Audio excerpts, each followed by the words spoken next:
Distinguished guests, ladies and gentlemen, welcome back to the online training course on hydroponic farming system.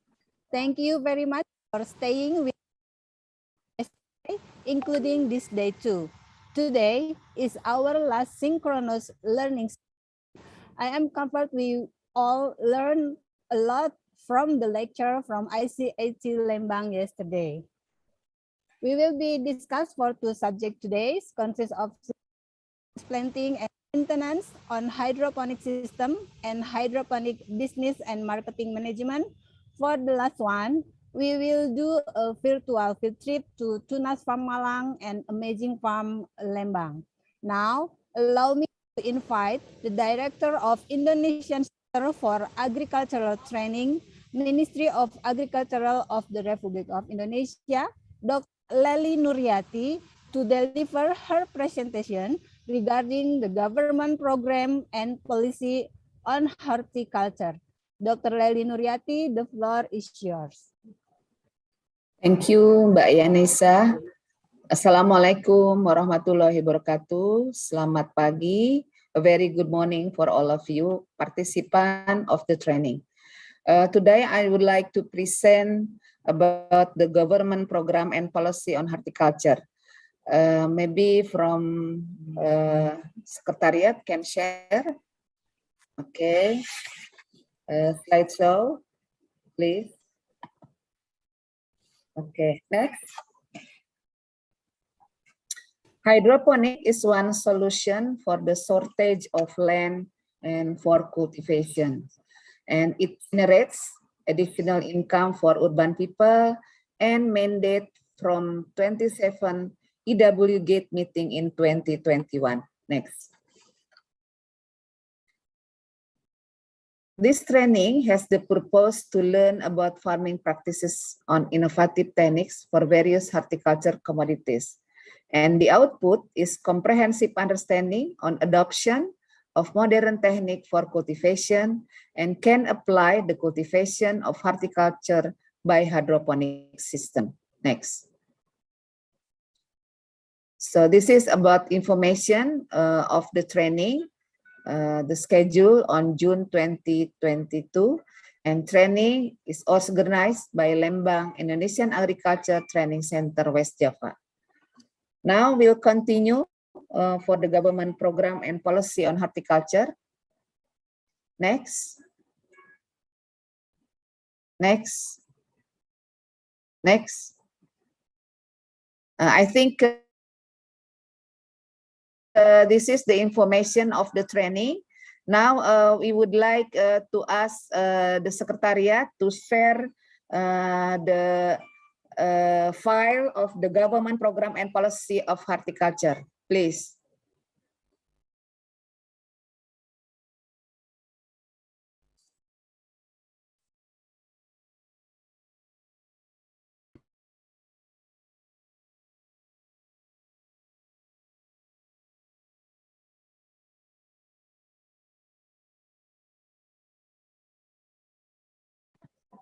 Okay, thank you. In the previous, we have the presentation for the Secretariat, and I will continue for the presentation of the government program and policy on horticulture. Next.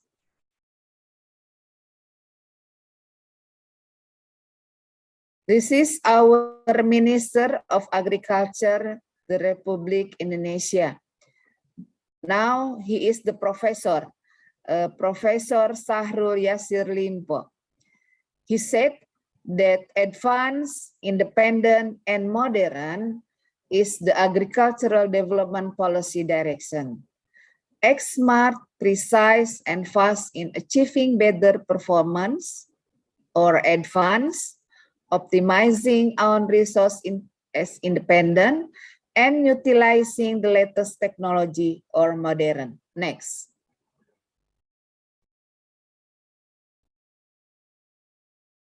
So what is the horticultural development policy direction in Indonesia? It is improving horticultural competitiveness through increased production, productivity, market access, logistic purpose by modern environmentally friendly agricultural systems, as well as encouraging increased product added value for the welfare of farmers through, next,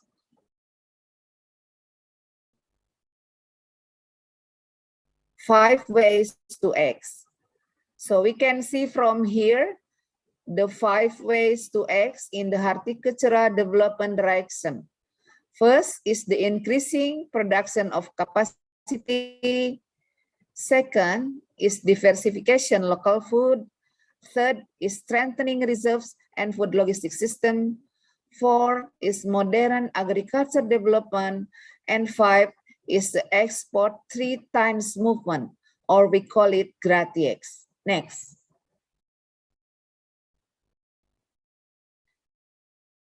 What are the challenges of horticulture in 2021 until now? First is the production stability. Production depends on weather and seasons, limited land, commitment to pattern. Productivity improvement, conventional production system, limited superior seeds, irrigation is very dependent on rain and limited capital. And third, the challenges is loss of results. Harvest handling has not implemented GAP. Handling infrastructure is limited. Product quality is very diverse. 4 is the quality improvement and environment friendly. This is all the challenge of horticulture to increase export, food diversification, and product cost efficiency. Next.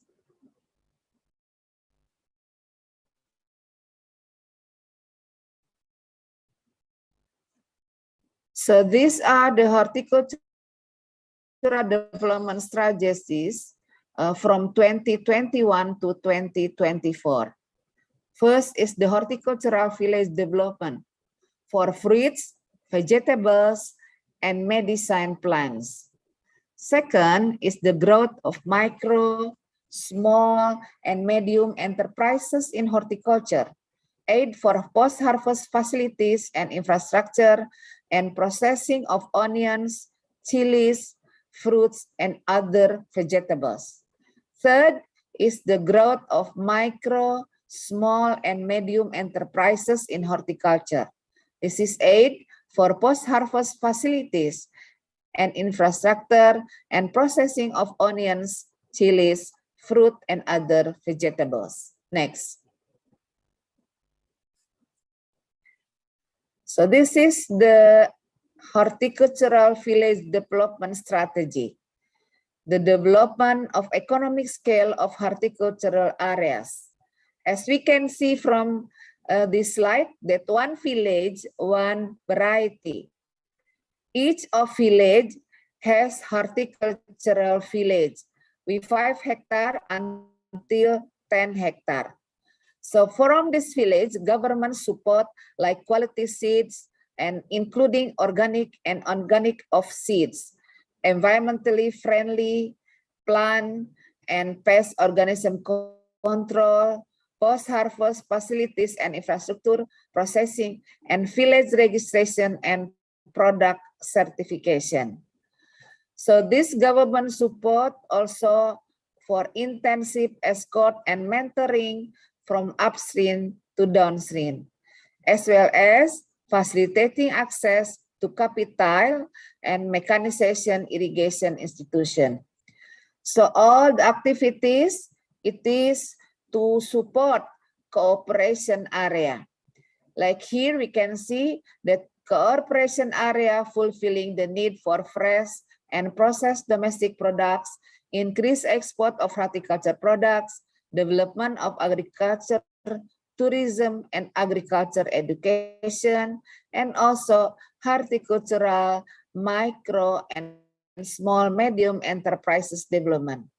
All the goal is to improve the welfare of farmers. Next.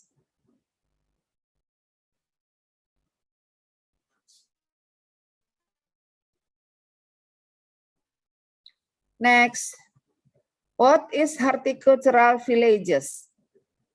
Horticultural villages is village development in one administrative area. One village, 10 hectares of fruit, vegetables, or medicine crops, at least 5 hectares, suitable for the agroecosystem, and the community is enthusiastic about caring for plants and also local government commitment. Next.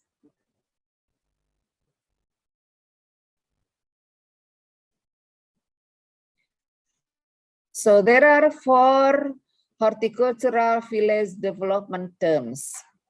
First is the suitability of the agroecosystem for the community to be developed. Second, the spirit of the community whose village will be turned into identification of village. Third, local government commitment in escorting assisting horticultural village. And 4, horticultural village is built in one village administration unit. Next. This is the goals of horticultural village. First is development of concentrated horticultural areas and economic of scale. Second is the produce competitive fresh and processed horticultural products. Third, making it is easier for horticultural business actors in marketing. Fourth is activities are concentrated, easy to monitor, easy to evaluate, and avoid duplication of assistance. And 5 is become a horticultural agro-edutourism village that provides welfare to the community. And finally, reducing the horticultural commodity imports. Next. The area or village commodities for horticultural development, including the vegetables, fruits, floriculture, and medicine plants. First is seeds, production and procurement of quality seeds, seed certification, seed circulation supervision, seed infrastructure. Second is the production management environmentally friendly, including environmentally pest control and handling the impact of climate change. And supporting food security, product stock availability, price stability, product distribution, warehouse rental, and farmer markets. The area village community also support the downstreaming of industrial raw materials, such as facilitation of post-harvest, infrastructure, processing, and all facilities. And also, the area or village communities will support export on marketing development facilitation and quality assurance and food safety. Next.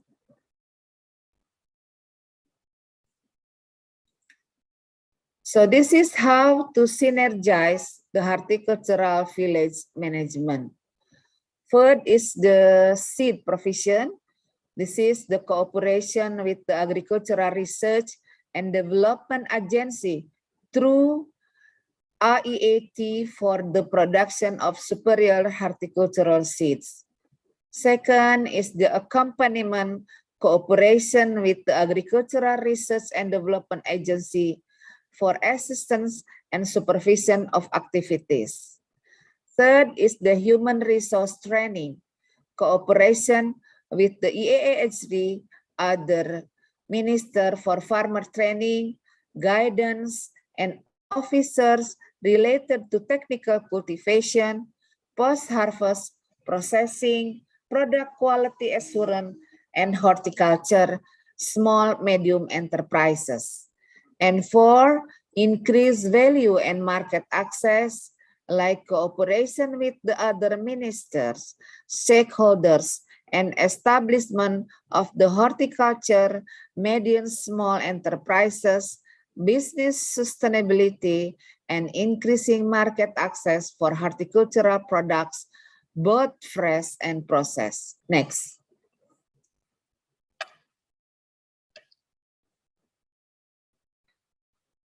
This is the second strategy of the horticultural development, growth, and small medium enterprises of horticulture. Can see here the small medium enterprises for horticulture, facilitation of post-harvest and processing facilities and infrastructure. Second, increasing the diversification of processed products to increase the added value of horticulture. Third, partnership with stakeholders for the growth of horticultural small medium enterprises. Four is capability improvement through technical guidance. And five, promotion and marketing on processed horticultural products. Target, now we have 200 small medium enterprises. Next.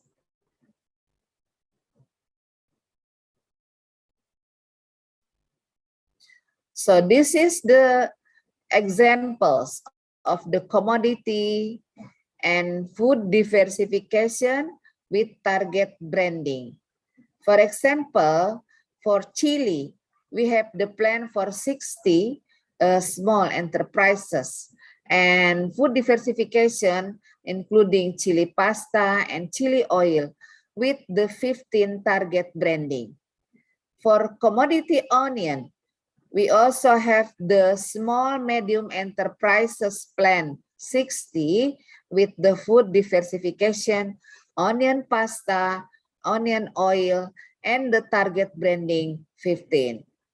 For vegetables and medicine plants, we have the small medium enterprises plan 35 for the food diversification, biopharmaceutical, and flour with the target branding 10. For fruits, we have target or plan 45 small medium enterprises for the food diversification, fruit flags, flowers, and purs with the target branding 10. And totally, we have small enterprises plan 200 and for target branding 50. Next. So this is the concept of increasing value-added horticulture. Value-added is the added value of commodity because it undergoes a processing, transportation, or post-harvest process in a production. As we can see here, that quality improvement technology, product development, and technology utilization will support the process as a processed products. As we can see here, sortation and grading can make the grades better with grades A, B. For example, this is for potatoes. We can have the grade A and B and are sold also as fresh produce. And we have also the process, the products like potato chips and also potato flours and also the frozen of potatoes. Next. So this is the example for the variety of the processed product. Like here we can see sambal, bon cabai, bawang goreng, keripik, all those are coming from the fresh chili. Yeah, we can process and we can have many kinds of the processed products, and it can be sold in the small medium enterprises. So we can also here see that quality improvement by using the processing facilities for many kind of the product. And we also processing building infrastructure and process as industrial materials like for the puree of the fruits and also for the medicine and also other product like flakes and other oil like chili oil and also onion pasta. Next.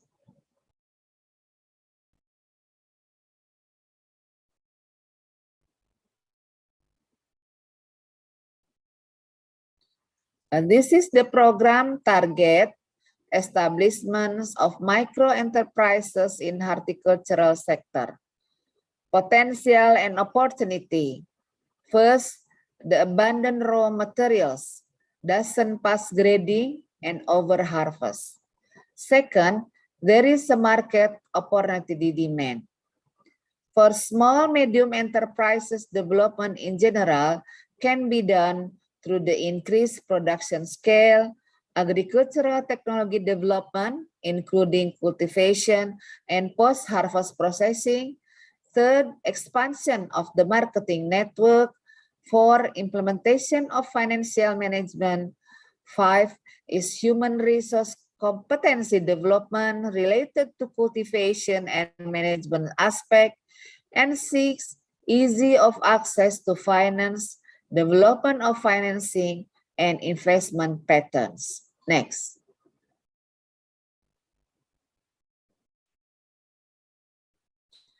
So this is how we facilitate the small medium enterprises for horticulture.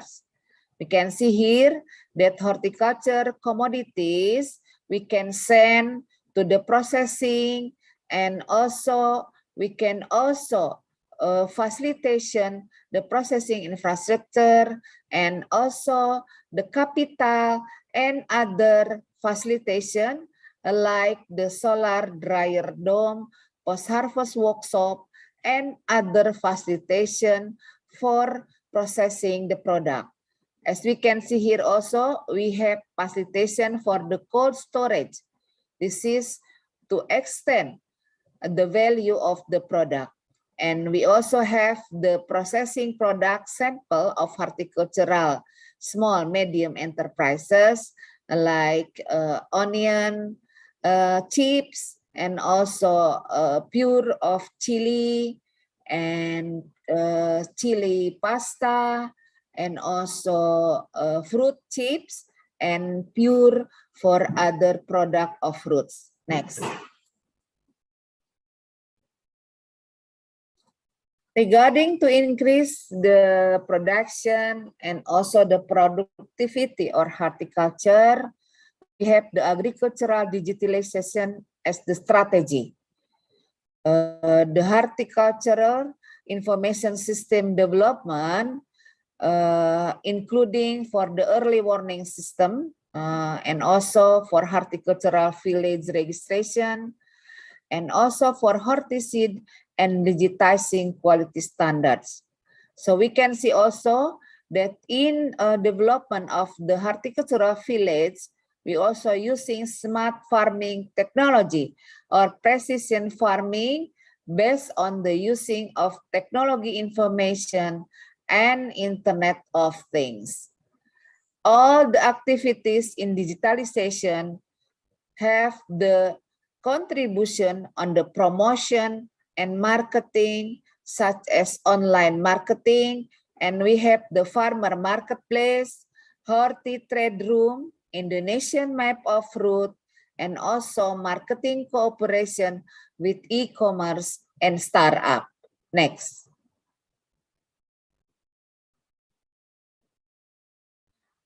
So this is the farmer markets in the pandemic era. First is the routine offline of tani market.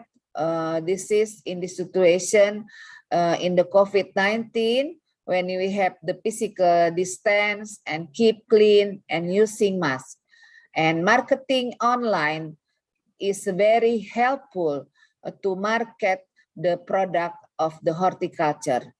And we also have the activities for farmers market from mall to mall. So these activities is the strategy when we have the farmer markets in the pandemic era. Next. So thank you for your attention, and hopefully the information about the government program and policy on horticulture in Indonesia will help the contribution to increase the knowledge of all the participants in this training. Thank you. Have a good training.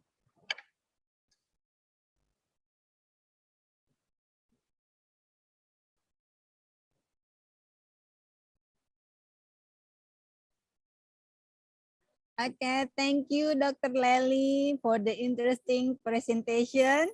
If you have another activity, we please you to leave this Zoom meeting. Thank you very much.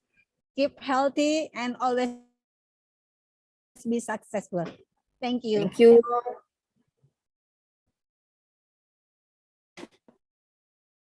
Okay, distinguished speaker, distinguished guests, ladies and gentlemen.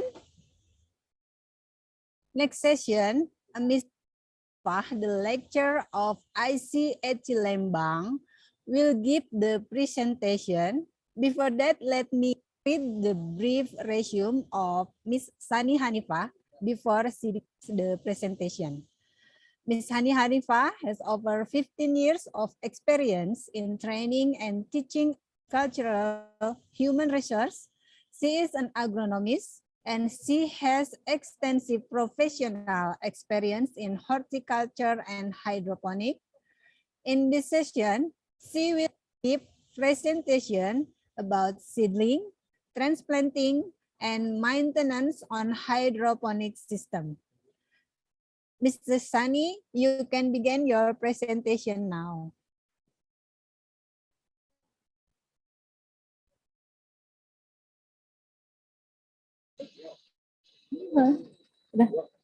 Hello. Good morning, ladies and gentlemen. Nice to meet you all. Okay, today is the last session before afternoon maybe. We have to appeal to our field trip to Tunas Farm and Amazing Farm. Okay, our topic for this session is seedling, planting, and maintaining on hydroponic system.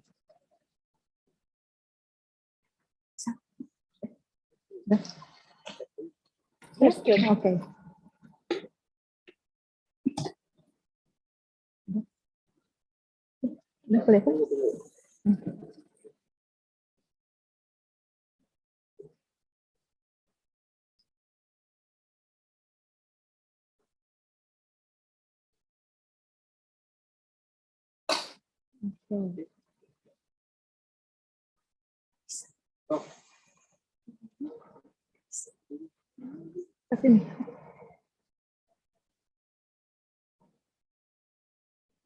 Manual aja, aman.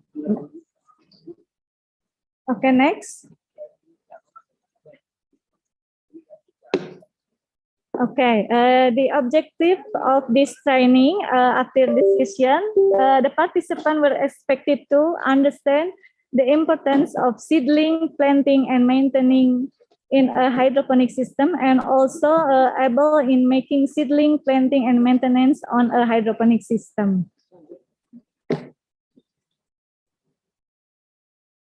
Okay. Several things we need to consider before we cultivating plants hydroponically, including we have to deciding a plan what in hydroponic system we have to pay attention to geographical condition related to the growth and development of plants to be cultivated. Some types of plant require certain geographical condition for optimal growth and development. And also, we should check the climate is an external factor that needs to be considered when choosing hydroponic plants. And also, the thing to consider when choosing plants for hydroponic is consider their economic value. It is better to choose vegetable plants that are demanded by communities so that it is easier to market them. And the last is the success of hydroponic cultivation depends on selection of the seed. If we use a quality plant seed and provide maximum care, of course, this increases the opportunity to get benefit from hydroponic cultivation. What plants can be done with hydroponic cultivation, such as leaf vegetable like pak choy, lettuce, also fruit vegetable like tomato, fruit plant like melon. But however, it should be underlined that usually those that can be cultivated hydroponically are not hardwood plants, but plants which would be but not hard plants, nor are forest plants type.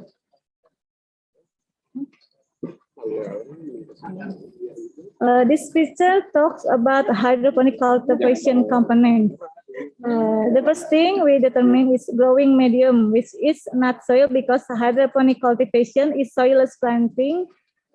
In this picture is like rock wool, and you can also use coco peat, hash charcoal, and so on. And then we need measuring instruments, notation like pH meter, PDS, and EC meter like Miss Pia yesterday. Then the most important thing is nutrition. Nutrition in hydroponics, we call AB mix.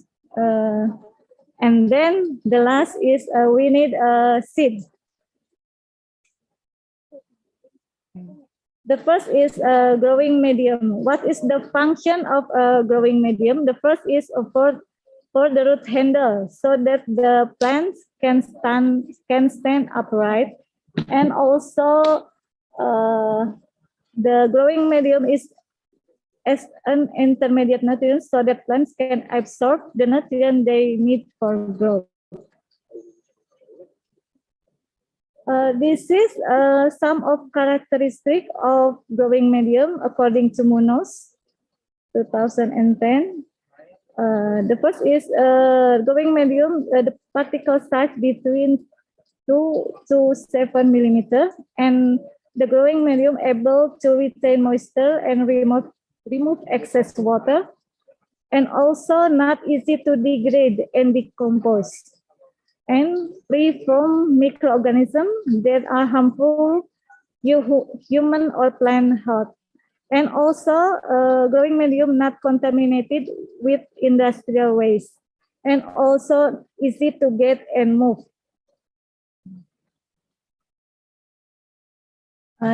Here's some picture of kind of hydroponic growing medium. The first is rock wool. Rock wool is clean, sterile, lightweight when dry, and reusable. High water holding capacity, 80%, good for aeration, and also provide ideal root environment for seed germination and long-term plant growth. Also, we have this vermiculite. Vermiculite is porous, sponge-like, sterile material, lightweight, and also high water absorption capacity, 5 times its own weight, and also easily become waterlogged. And also in this picture is perlite. Perlite is very light, pre-drying, good for germination medium. And also we have pumice. Pumice has higher water holding capacity than sand and high air-filled porosity. And also in this picture we have gravel. Gravel is a particle size range from 5 up to 15 millimeter in diameter, and low water holding capacity and high weight density. Also, we have sand. Sand have a low water holding capacity and high weight density, and frequently added to an organic soils. And we have this hydroton. Hydroton in table size, 1 up to 80 millimeter. The physical structure can allow for accumulation of water and nutrient elements, and reusable if sterilized, commonly used in pot hydroponic. And the last we have is sponge. Sponge is new material which has 75% up to 80% airspace, and 15% water holding capacity. For beside growing medium I mentioned above, the used media can be adapted according growing medium that are easily found in your area. Okay, after the growing medium, next we're talking about a seed. In seed preparation, we need to check the quality of the seed, and then how and then how to check the seed to make easier for us. We usually use seed have been sold in store package, and we can see the label on the package. We can check on the packaging how the quality of the seed start from the expiration date, then the growth power and the purity. The range of growth power and purity is about 80%. For expiration date, you need to check again. Don't let us use seed that already over the date because not good for the plant growth.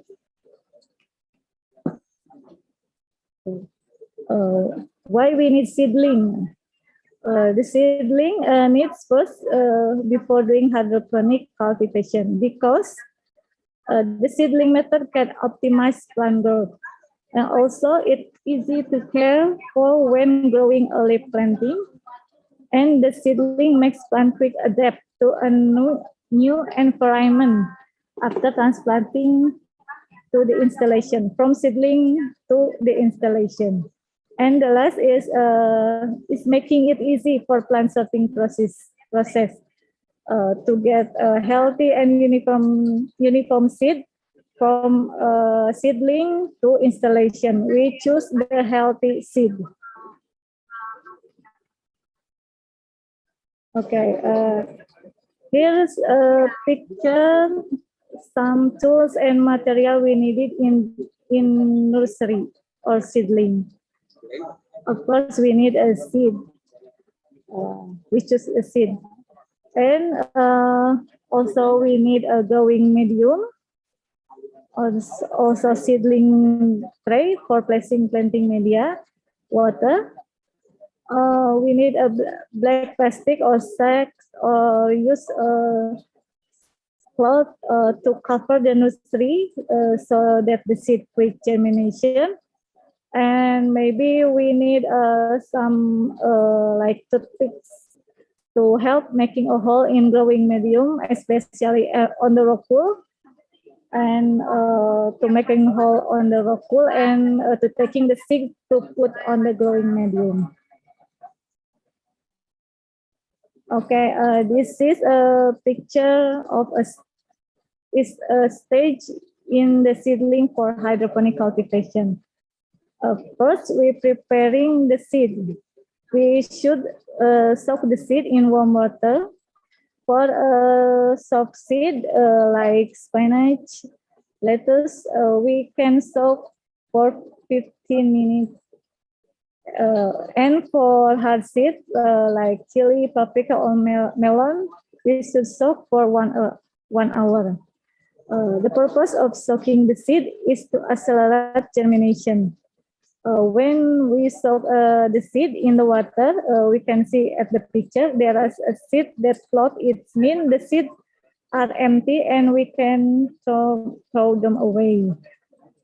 So we use the sinking seed. After that, number 2, in the picture number 2, we drain the seed that on the tissue to make easier to plant on the growing medium. After that, after we prepare the seed, on the picture number 3, we prepare a growing medium. In the picture, we use a rock wool. We will cut this rock wool size, make a cube to up to centimeter size. Then after that, we arrange the cube of rock wool into tray, and then we can spray the rock wool with water, making it moist.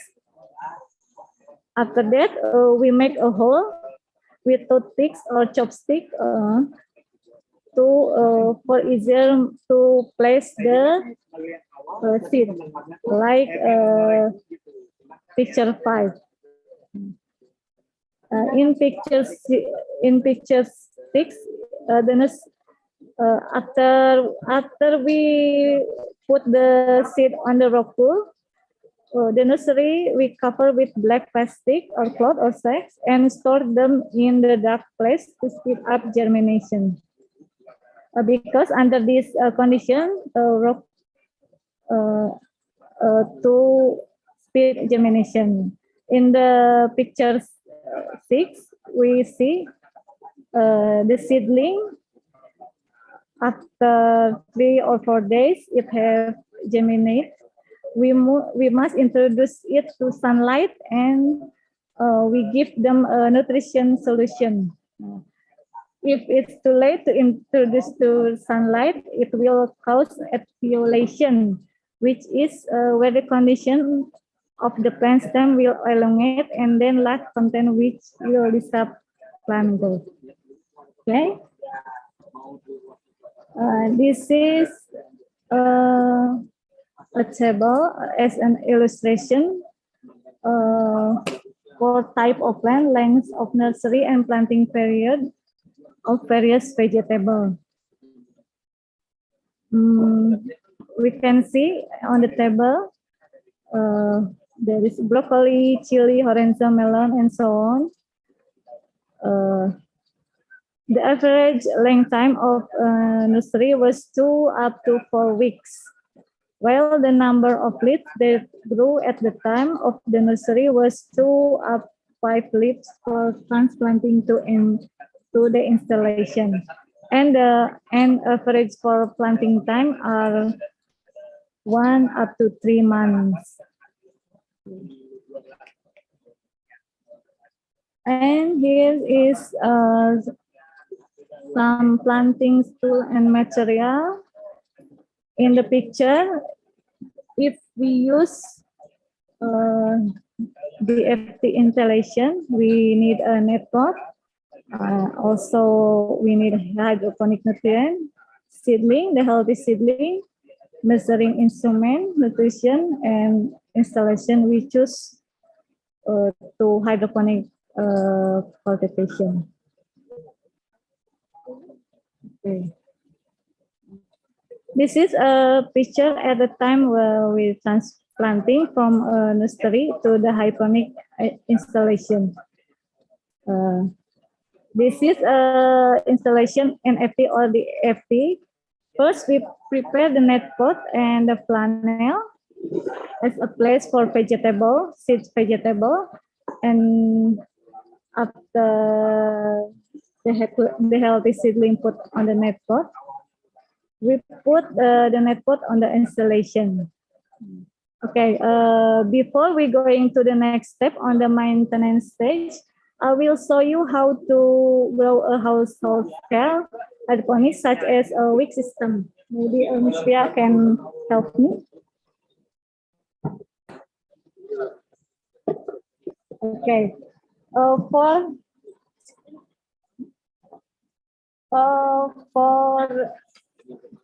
I will show you.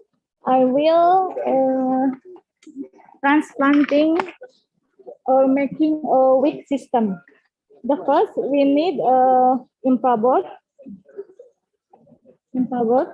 We make a hole same as a net pot. Making hole with a soldier. And then we need a tray and with water.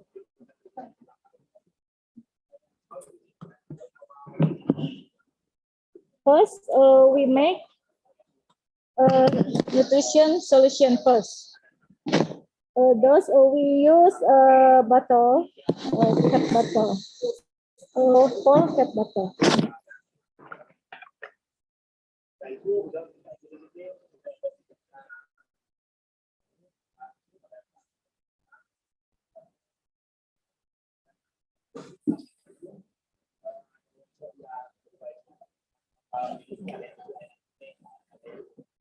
And then wait still. Maybe Mister can help me.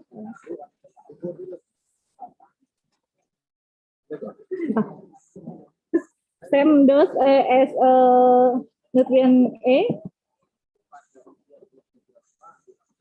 for cat bottle.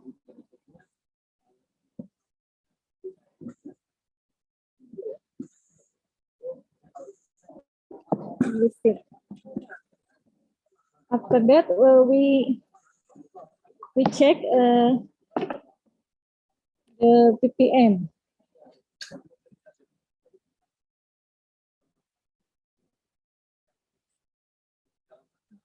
Okay.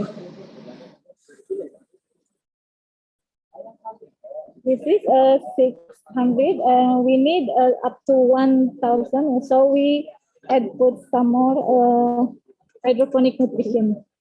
2 cup bottle. 2 cup bottle. Okay.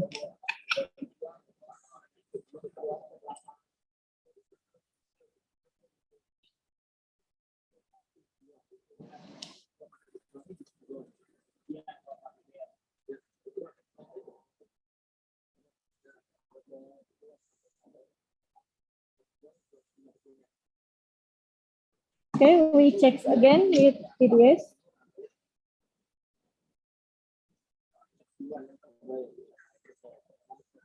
Okay. Okay. Can see there is a increase in concentration. Okay, we can see there is increasing before and after we add some more nutrition. After we make nutrition solution,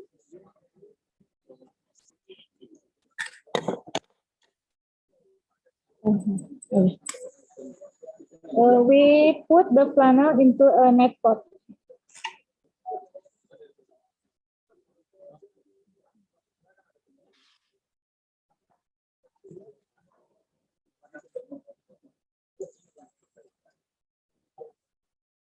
I think this system can do at your home.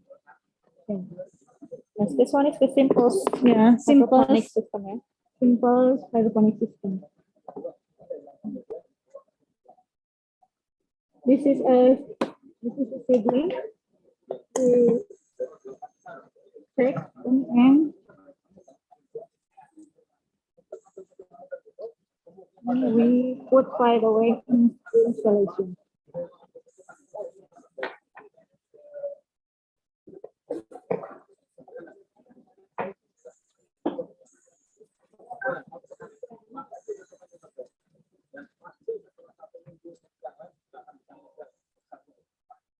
We can see at the whirlpool there is a root.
This is example if we use whirlpool, and also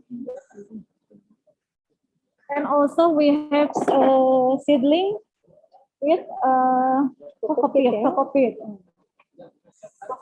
We don't need flannel. Yes, right away. To move this one? Yeah, I think.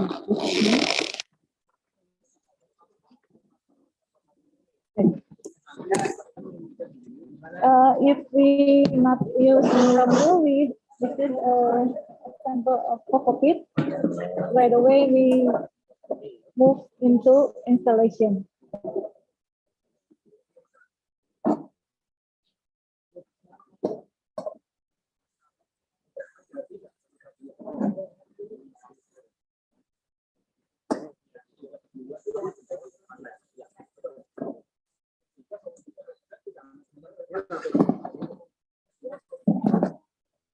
Okay.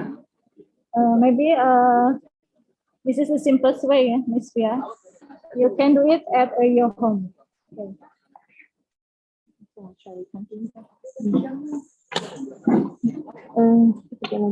Back to the slide, please.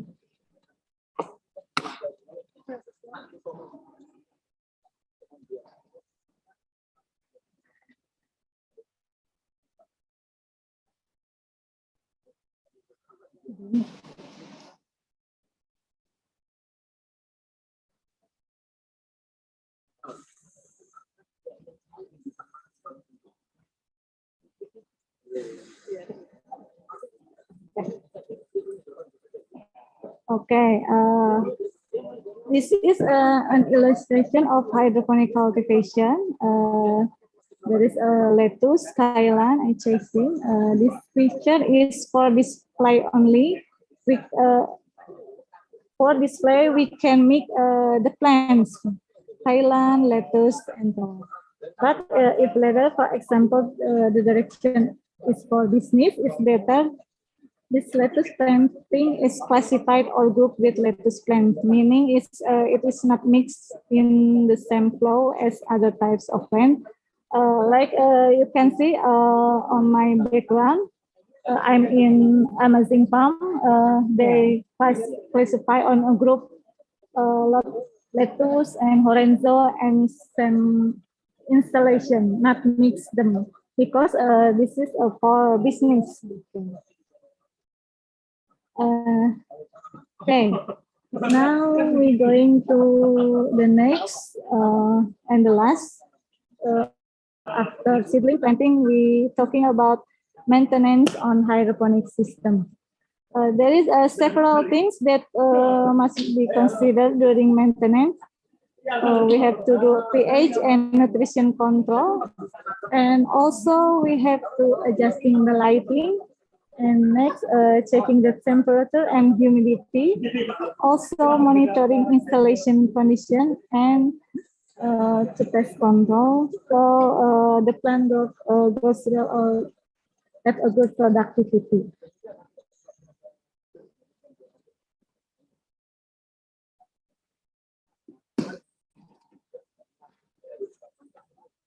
Okay, the first step is pH and nutrition control. We need to do to check the nutrition. To control nutrition, we have to check the increasing of the concentration. The concentration of the nutrition. If the concentration is decreased, we have to adding nutrients. We have to check every day. Okay. And if the nutrition, the condition are dirty or in nutrition lot of moss, we have to changing the nutrition.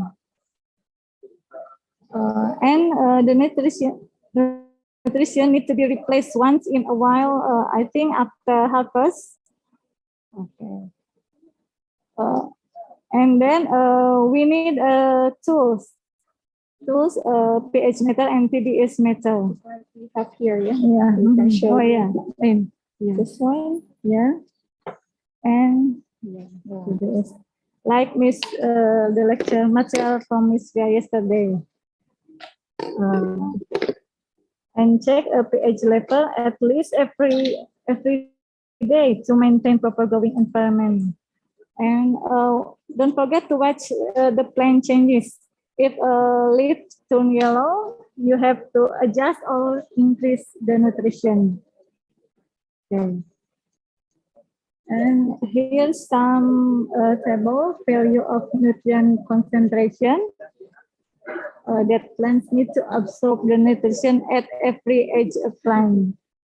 In early planting, usually we need 200 up to 400 ppm concentration, and increasing at 14 days after planting, we need 600 up to 800 ppm. And at a month or 30 days after planting, increase up to 1000 ppm. And at generative stage, up to 1200 ppm. And for the acidity or pH, the proper is the range is 5.8 to 6.5 pH. Okay, the second is to adjusting the lighting. For example, if in your area the sunlight is very hot, we have to install paranet in the greenhouse, because if you not protect the plant with paranet, it will cause wilting and the taste of vegetable becomes bitter. But like the picture, the lack of sunlight, we have to move the plants to a sufficient light or a place to get enough light. Because if the plants lacks of light, it will cause wilting and etiolation, where the condition of the plant is only tall, thin, but lack fullness. Then its growth will be less than optimal. Okay, the third, we have to checking temperature and humidity in greenhouse. Check the temperature and humidity is very important. To controlling the temperature inside the greenhouse or in the planting area, we can adding a fan. To if in the greenhouse is so hot, you can turn on the fan. And to controlling the temperature in the tank, like the picture below, we can put the tank in a steady place or bury it in the ground. So making the temperature of the nutrition cooler. For the humidity, usually range from 50 up to 80%. If the humidity is high, it will result reduce nutrient absorption absorption not optimal. The plant not optimal to absorb the nutrient. But if the humidity is low, the plants become wilt. For the solution is to install paranet or sprinkler to provide mist in a greenhouse. Okay, and then we move to monitoring installation condition. In the picture, we see we have to make sure the cleanliness of the installation. Clean, that is means no moss. The indicate minimal, where we minimizing the growth of moss, and then we should have make a schedule for cleaning the installation. For example, at the time after harvesting, or once in a month before cleaning the installation. And if there is a leakage, we have to provide adhesive or parallel glue. We check. We have to check the installation every day if there is a leak of there is a moss. Okay, for the pest control, we can use organic pesticide. We using yellow traps. For the use of organic pesticide, we can use from neem leaf extract, garlic, tobacco, and so on. It can adjust in your area. The advantages of organic pesticide is environmentally friendly because organic pesticide have organic material that are easily biodegradable, and also it easily decompose. Also not toxic to human and not a poison or damage plant. The cost of manufacture of organic pesticide is relatively cheap. Okay. But there is a weaknesses of organic pesticide. The power of spraying is not as fast as chemical pesticide and easy to evaporate. Storage doesn't last long. And also in the picture we can see there is a yellow trap, and also there we can see a bottle, or we can use unused bottle.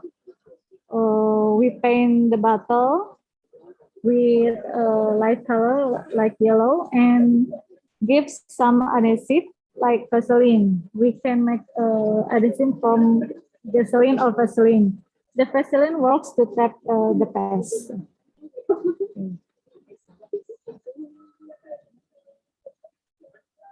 Okay, there is here after maintenance, the last is about harvesting. We must know the harvest period every plant. For example, we can harvest kangkung. In Indonesia, there is a kangkung in 3 weeks, and lettuce can harvest in 45 days. And also, we need to know the age of harvest on each plant. For leaf plant, we can immediately harvest them when they entering harvest period. For the harvest, not do in afternoon because the sun is very hot. The harvest can do in the morning or evening to reduce the risk of damage and wilting of the plant. Okay. The time for harvest is good in morning and evening, not in the middle day of afternoon.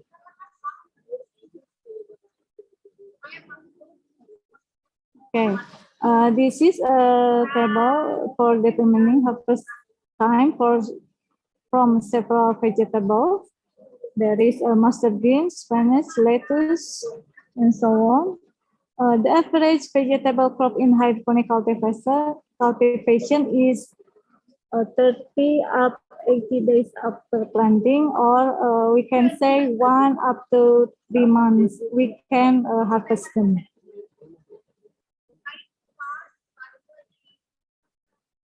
Okay. Now, how to harvest? This is a picture of vegetable. If we want to sell them, there is 2 types, with plant roots and without plant roots. The 2 types have plus minus or plus minus. The first with plant roots, we can keep the vegetable fresh and have a longer shelf life if we harvest the vegetable with plant roots. And we can guarantee the certainty of hydroponic plants. But the minus is we need to replant soon, so the harvest will take longer. The second way, we harvest without plant roots. The plus, we can save the use of plants and can fast harvest. We can harvest faster. And for the minus, the vegetable storage is less durable except for storage in the refrigerator. It can depend on what the market wants, with plant roots or without roots. Okay, maybe that's all. This is some quotes. Start with a good seedling to achieve a healthy plant.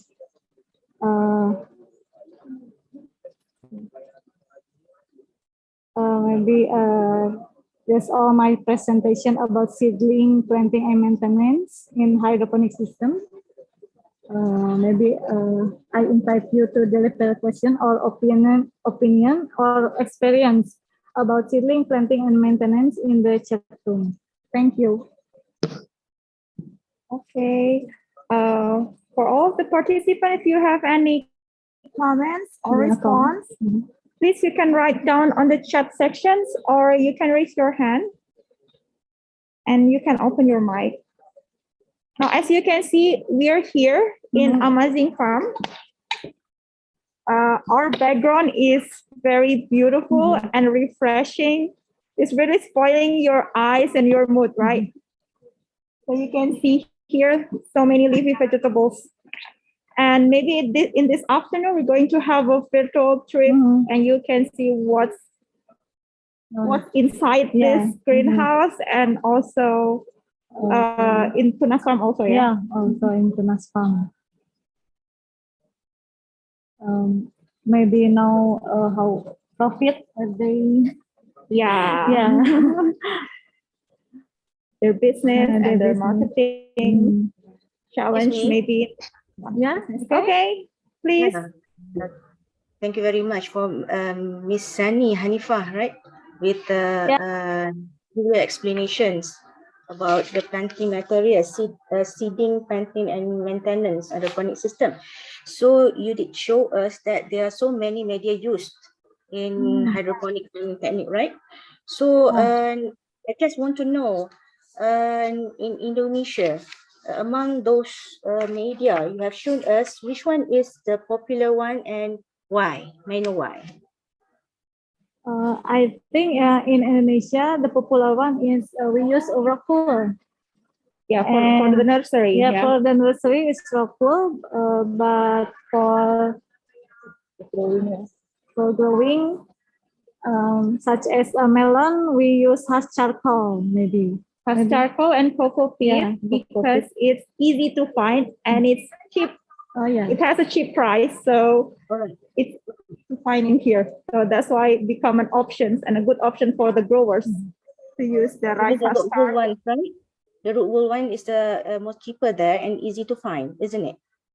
Yes. Yeah. How about the vermiculite? Is it easy to find there in Indonesia? I don't think so. In Indonesia, it's hard to find vermiculite, and maybe the price is more higher than rockwool and rice charcoal. All right, okay. That's why I thought. Thank you very much for explanations. Thank you, Ms. Noor.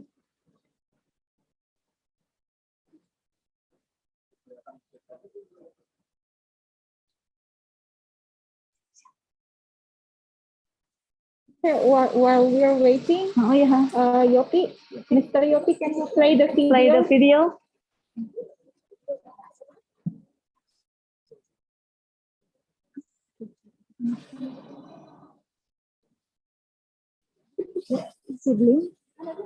Seedling and maintenance.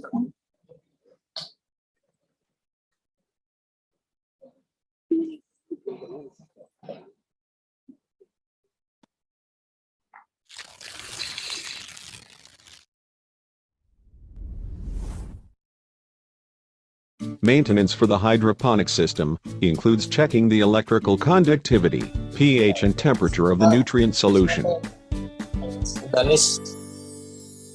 For the deep flow technique system, we can check the electrical conductivity directly on the nutrient solution flowing in the gutter.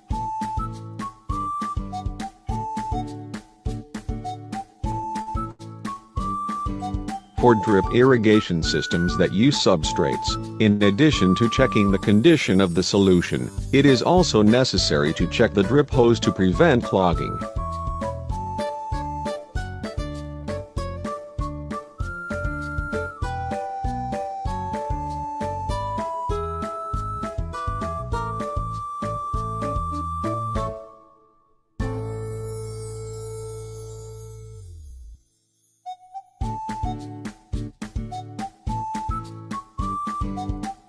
Improper nutrient solution conditions can cause plant death.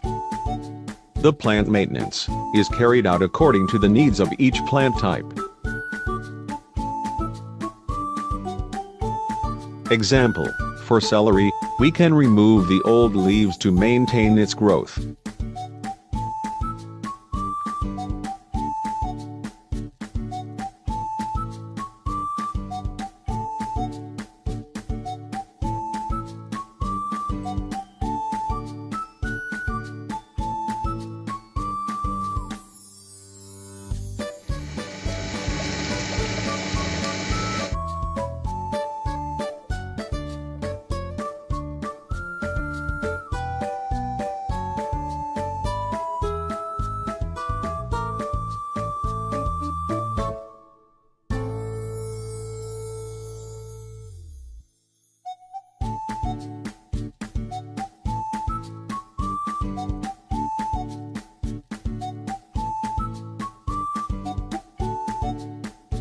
While for melon hydroponic, we can do leaf, flower and fruit thinning as well as pest and disease control to get optimal yields.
Nursery, planting, and maintenance on an FT and EFT system.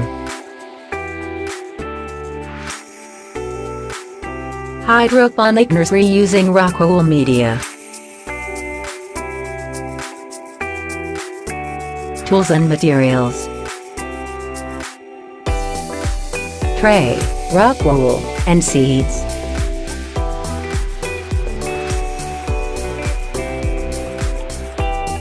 Prepare the rock wool, cut in size 2 cm x 2 cm.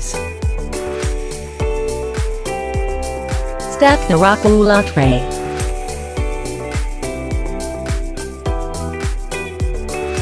Put one seed on one rock wool hole.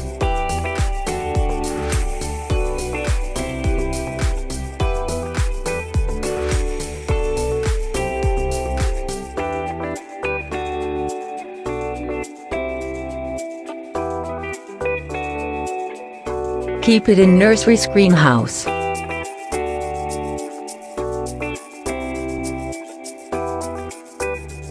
The nursery is carried out until the plant's 2 to 3 weeks old or 2-3 leaves appear.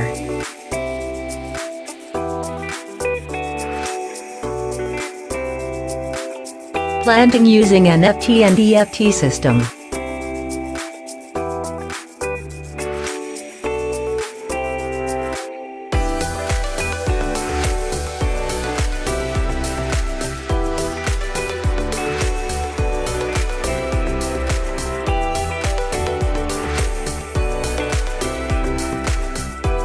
Tools and materials. Rock wool, netbed and flannel cloth, 2-3 weeks or years old lettuce, and NFT installation. Prepare the netbed.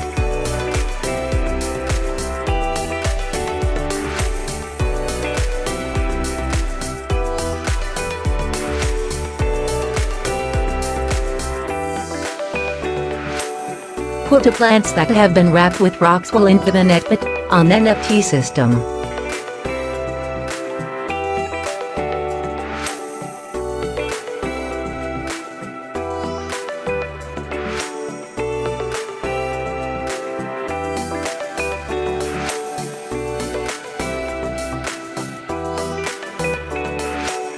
Tools and materials.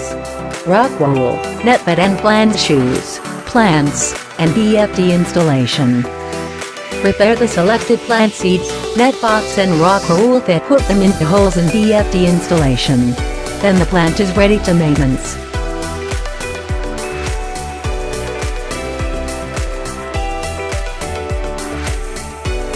Maintenance stage. 1. Check the nutrient concentration. 2. Check the nutrient temperature. 3. Check the nutrient pH regularly. 4. Check the condition of installation periodically.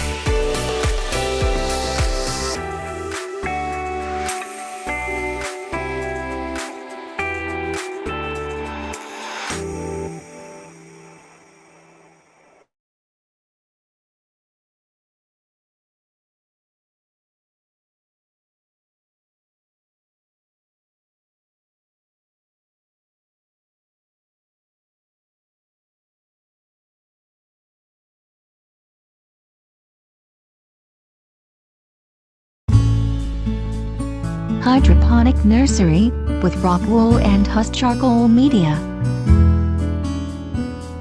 Materials: AB mixed nutrition, seeds, carbolic acid, insecticide and fungicide, and rock wool. Tools: sprayer, tray, ruler, tweezers, toothpicks, cutter, spade, and tissue. Sterilization of the nursery's greenhouse. Tools needed: sprayer, measuring cup, carbolic acid and pesticides. The steps: prepare 5 milliliters of carbolic acid per liter of water. For 10 liters it will need about 50 milliliters of water. Stir it evenly. Pour the carbolic solution into the sprayer. Spray it all over the nursery's greenhouse. Wait for 4 to 5 days. Preparing seeds for planting. Seeds require treatment to break dormancy and to select good and bad seeds.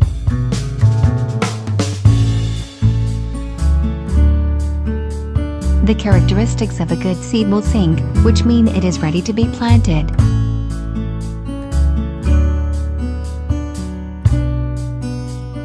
Empty and bad quality of seeds will float and just be thrown away.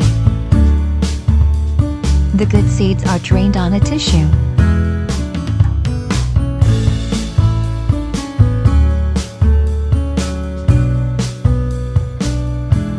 The nursery procedures: cut the rock wool with a size of 2x2 cm.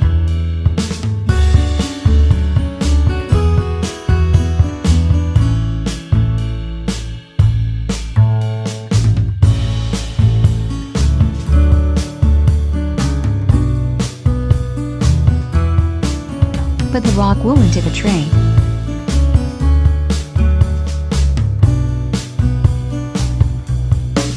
Wet the rock wool by spraying with water using a sprayer. Make a hole in the rock wool with a toothpick/nail/others tool. The drained seeds are transferred to the rock wool hole.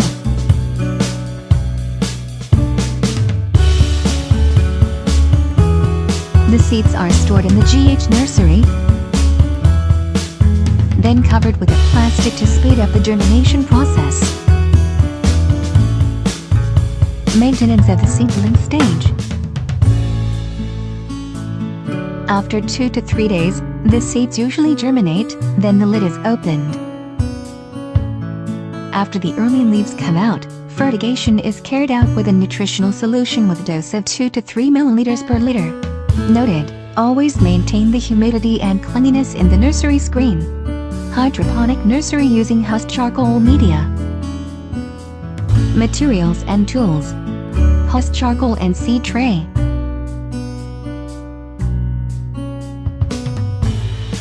Fill the tray with husk charcoal, then flatten it, watering it evenly so that the media gets wet.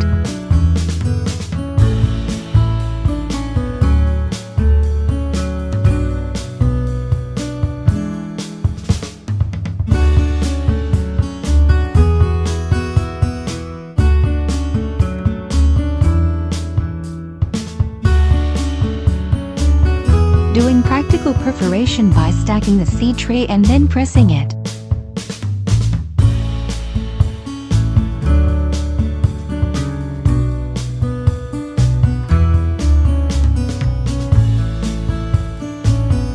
Insert the seeds into the planting hole using tweezers.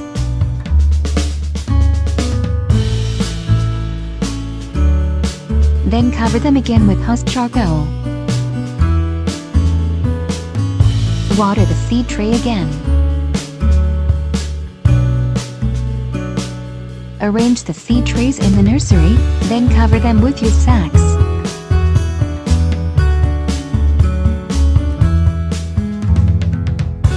Open the cover when it has been 7 days or 2 early leaves appear.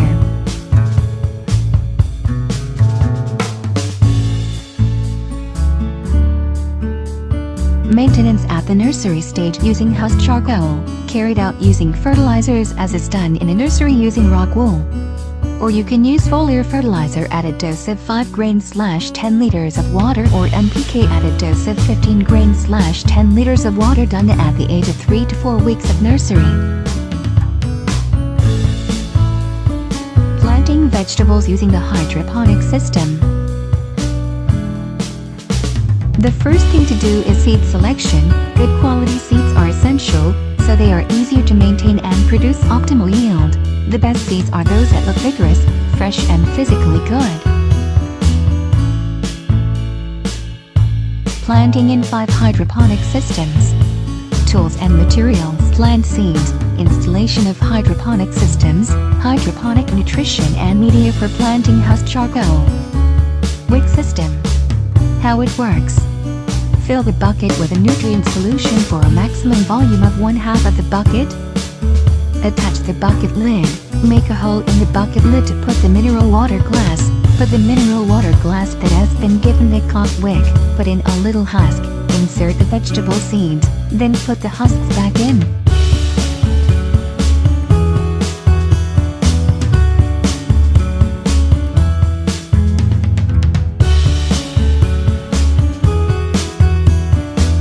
Aeroponic.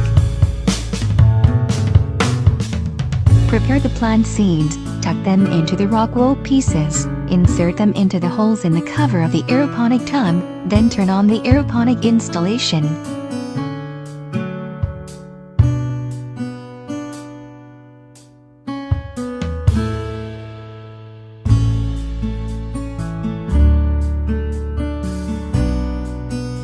DFT.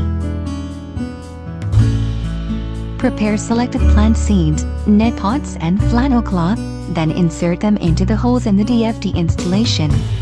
Then the plant is ready for maintenance. Drip irrigation.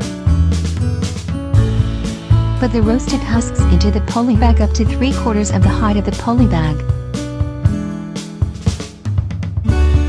Put the plant seeds in a poly bag, right in the middle, until it is close to the base of the stem.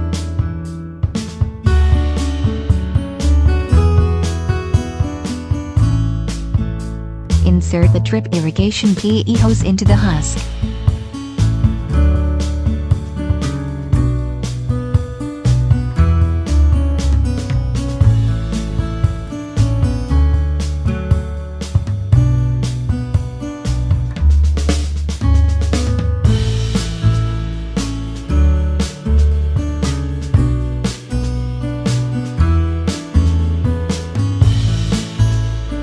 NFT.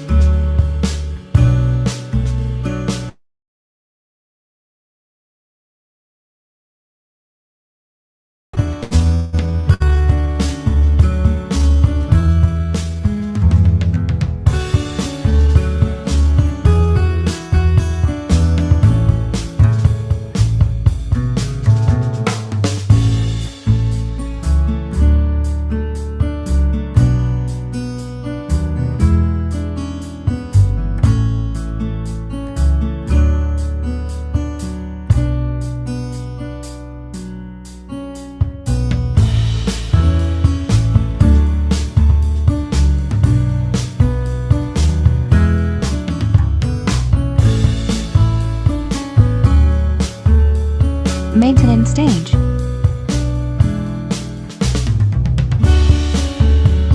For the maintenance stage, every day you have to measure the amp meter and the ppm.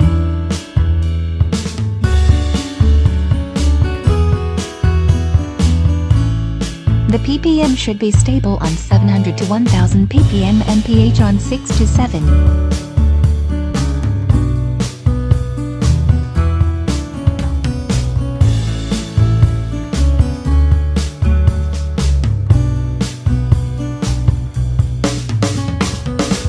Check the nutrition of the concentrated AB mix, the difference in the color of the concentrated AB mix nutrition. Mixing the concentrated solution with water with 1000 ppm, the EC is in 0.2.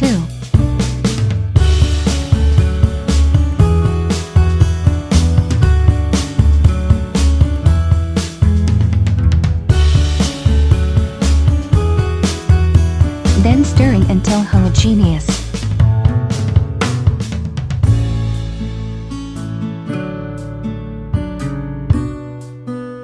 Observation of pests and diseases. Finding Frutella caterpillars, then controlling the caterpillars mechanically by hand.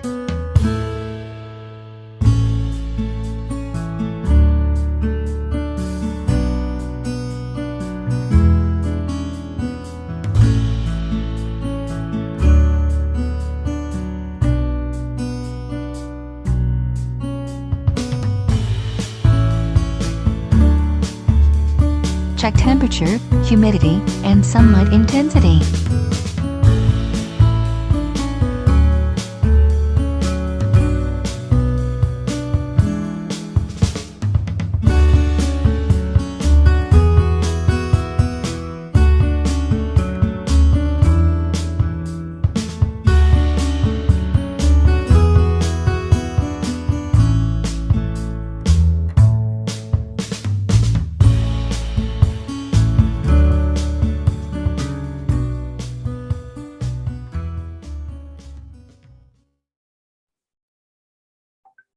Dah.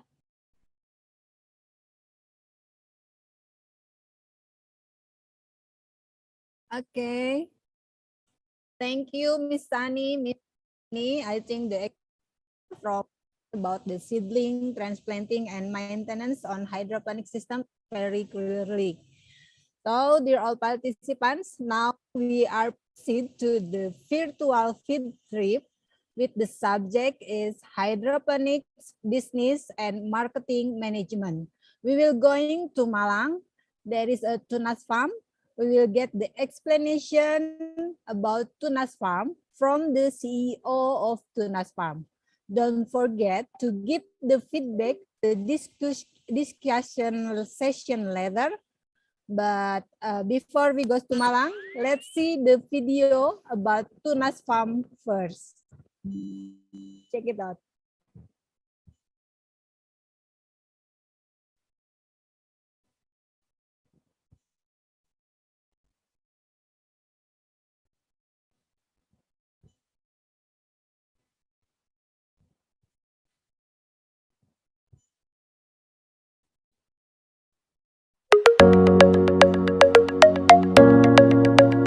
Tuna's Farm is an agritech startup.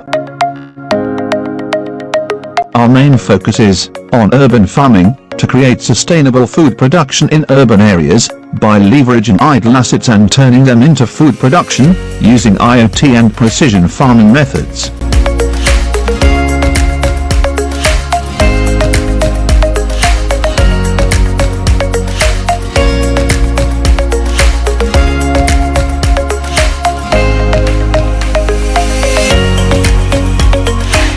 We realize, to solve our food security problem in our society, we must maximize our land, water saving, and cut the long journey from farmer to our table. So, we bring solution with one concept. We build indoor vertical farming and grow locally.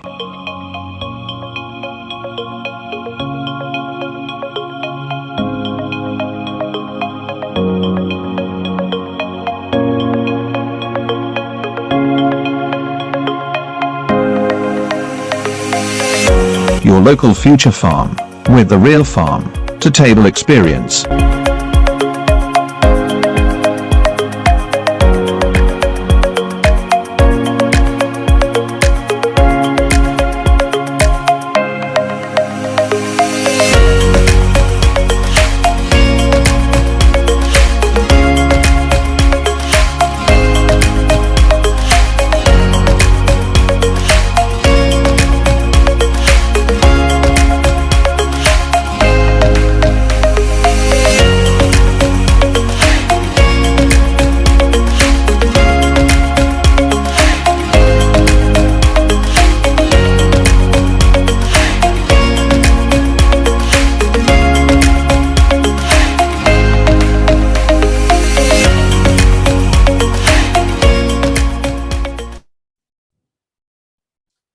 Okay, now we are going to Malang. Mr. Surya is waiting for us to give the explanation about the Tunas farm. Mr. Surya, please, the screen is yours. Okay, thank you very much, Mrs. Yanisa. And so glad to be here, and thank you for the committee to help this wonderful event, so we can meet together here. And yeah, do I allow to share screen, Mrs. Yanisa? Okay.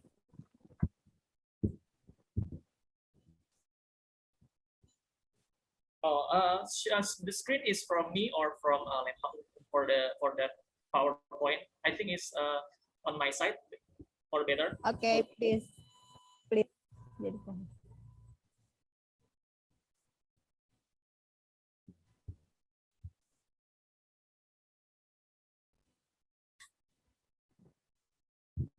Please, Mr. Surya. Oh, okay. All right. Okay, do my screen already show at your screen, everybody? Yes, we have seen it. Okay. All right, wait a second. Okay, thank you very much. And good morning, everybody. And let me introduce myself first. My name is Surya Prayoga, and I'm as the co-founder and also the CEO at Tunas Farm. Now I'm in Malang, East Java, in our second facility, because of in Tangerang is our R&D, and also we are relocated our location. So we are now live from Malang. Okay. So before we jump into our material, I want to introduce my co-founders and also my partners in Tunas Farm. There is Jerry Michael as our co-founder and also the Chief Commercial Officer. He is responsible to do the business development, sales, and also the marketing. And the last one is Ruliki Okta, our co-founder and also our CTO, Chief Technology Officers. And his responsibility to build our system, our IoT, our automation, and so on, for the automation for the cultivation at our facility. And basically, we are still a startup. We are established in mid of 2020 in July. And we are running our first facility in Tangerang is around December 2020, and in the first January 2021 we are cultivate, and also we get the first harvest in our facility. Basically, our aim is to utilize the buildings, especially in the urban farming, because we are focusing in the urban farming instead of the rural at the first stage, maybe. Because we are now during the pandemics in 2020, there's a lot of idle buildings for the home office or for the office rent or office space. There are so many abandoned facility, and in city especially, we have a lot of buildings and a lot of property like land or unused building. So our target is to maximize the building facility to changing to the farming facility. Because of we are using the building which is indoor, so we need to implement technology, especially for the photosynthetically for the plant itself. Because we are changing, instead of using the sunlight, we are using the LED for the photosynthesis of the plant. So yeah, our vision and our mission is also to produce our food, our crops is locally, because we want to cut off the transportation supply chains, which is caused the food loss during the logistics and transportation. So if we are, I think if we are growing our foods locally in city, I think the city can fit the society itself, because we realize to solve this food productivity in the city. We must maximize our land, our own land in the city. But if we don't have any more land to produce the crops or food, yeah, we use the idle building or idle assets to produce the yield of the crops for feeding the society. And our vision and mission is to become the leading upstream agri-tech, because as you know, we are growing food, growing crops, so we are upstream level and the upstream levels in Indonesia, and over the affordable price and premium quality of the vegetables and fruits. For the first stage, we are growing only vegetables, and now we are doing the research and development for the berries, which is strawberry. We are cultivate the Japanese and also the Korean strawberries in Tangerang. But now just in R&D stage, yeah, we are have a mission to inventing the agriculture system and develop facility in Indonesia and solve three main problems in Indonesia, which is its cost of production. Because as you know, the indoor vertical farming is using extra energy, especially in electricity, because the electricity can impact around almost 50% from our cost. So our main focus is to reduce our cost of production. With that, we can reduce also the selling prices, and we can also not competing, but I think we can bring or provide the affordable price of good quality crops or good quality and clean vegetables to our customers. And yeah, since we are a startup and also the company that focusing into the problem, because startup is fundamental is to solving the problem with technologies, right? So this is our thesis from the problem that happened in the world, especially in Indonesia, because we are, according to our data, our world in data, we are past the peak of agricultural land in the world. We passed the peak, and also the agriculture, the land for agriculture is increasing or cannot growing anymore.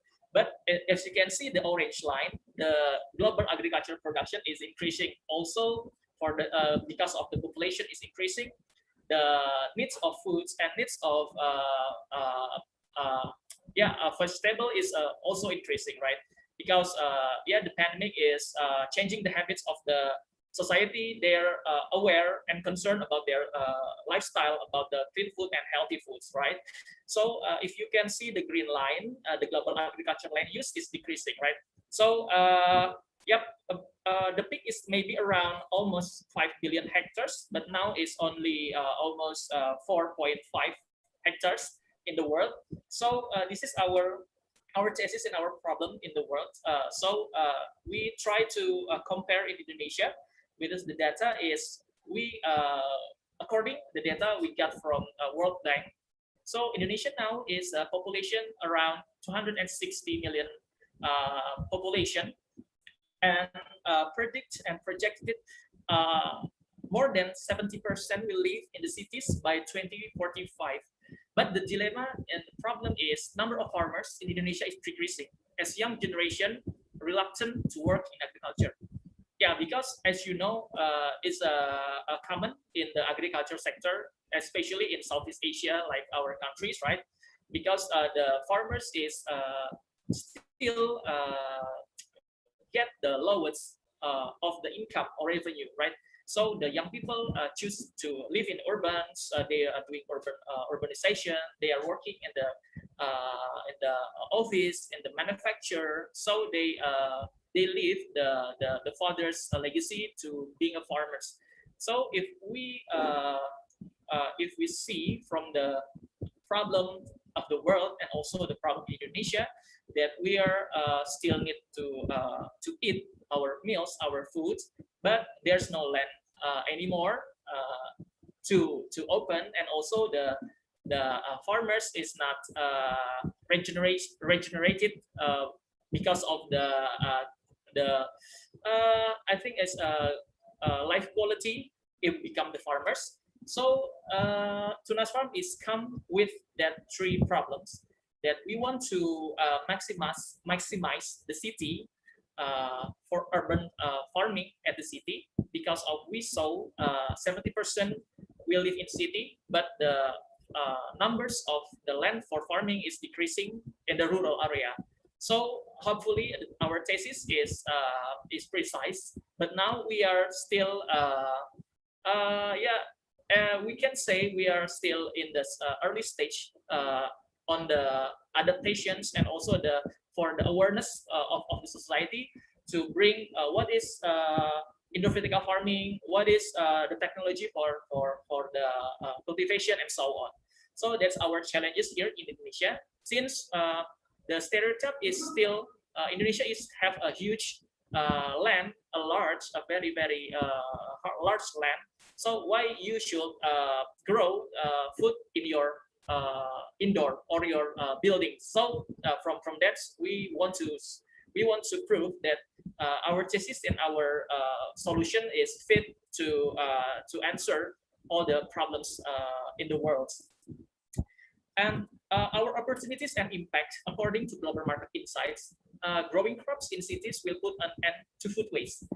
As you know, maybe around 30 until 40% we faces the food loss because of the bad logistics here in area, especially in Indonesia, and there's a lot of loss also in food and also in our income and revenue, right, for the farmers. So if we grow crops in the cities, it will be best solutions to end of the food waste and also the food loss, because we can predict how many days the crops will harvest, and so we can control our demand and our supply because we are controlling environment.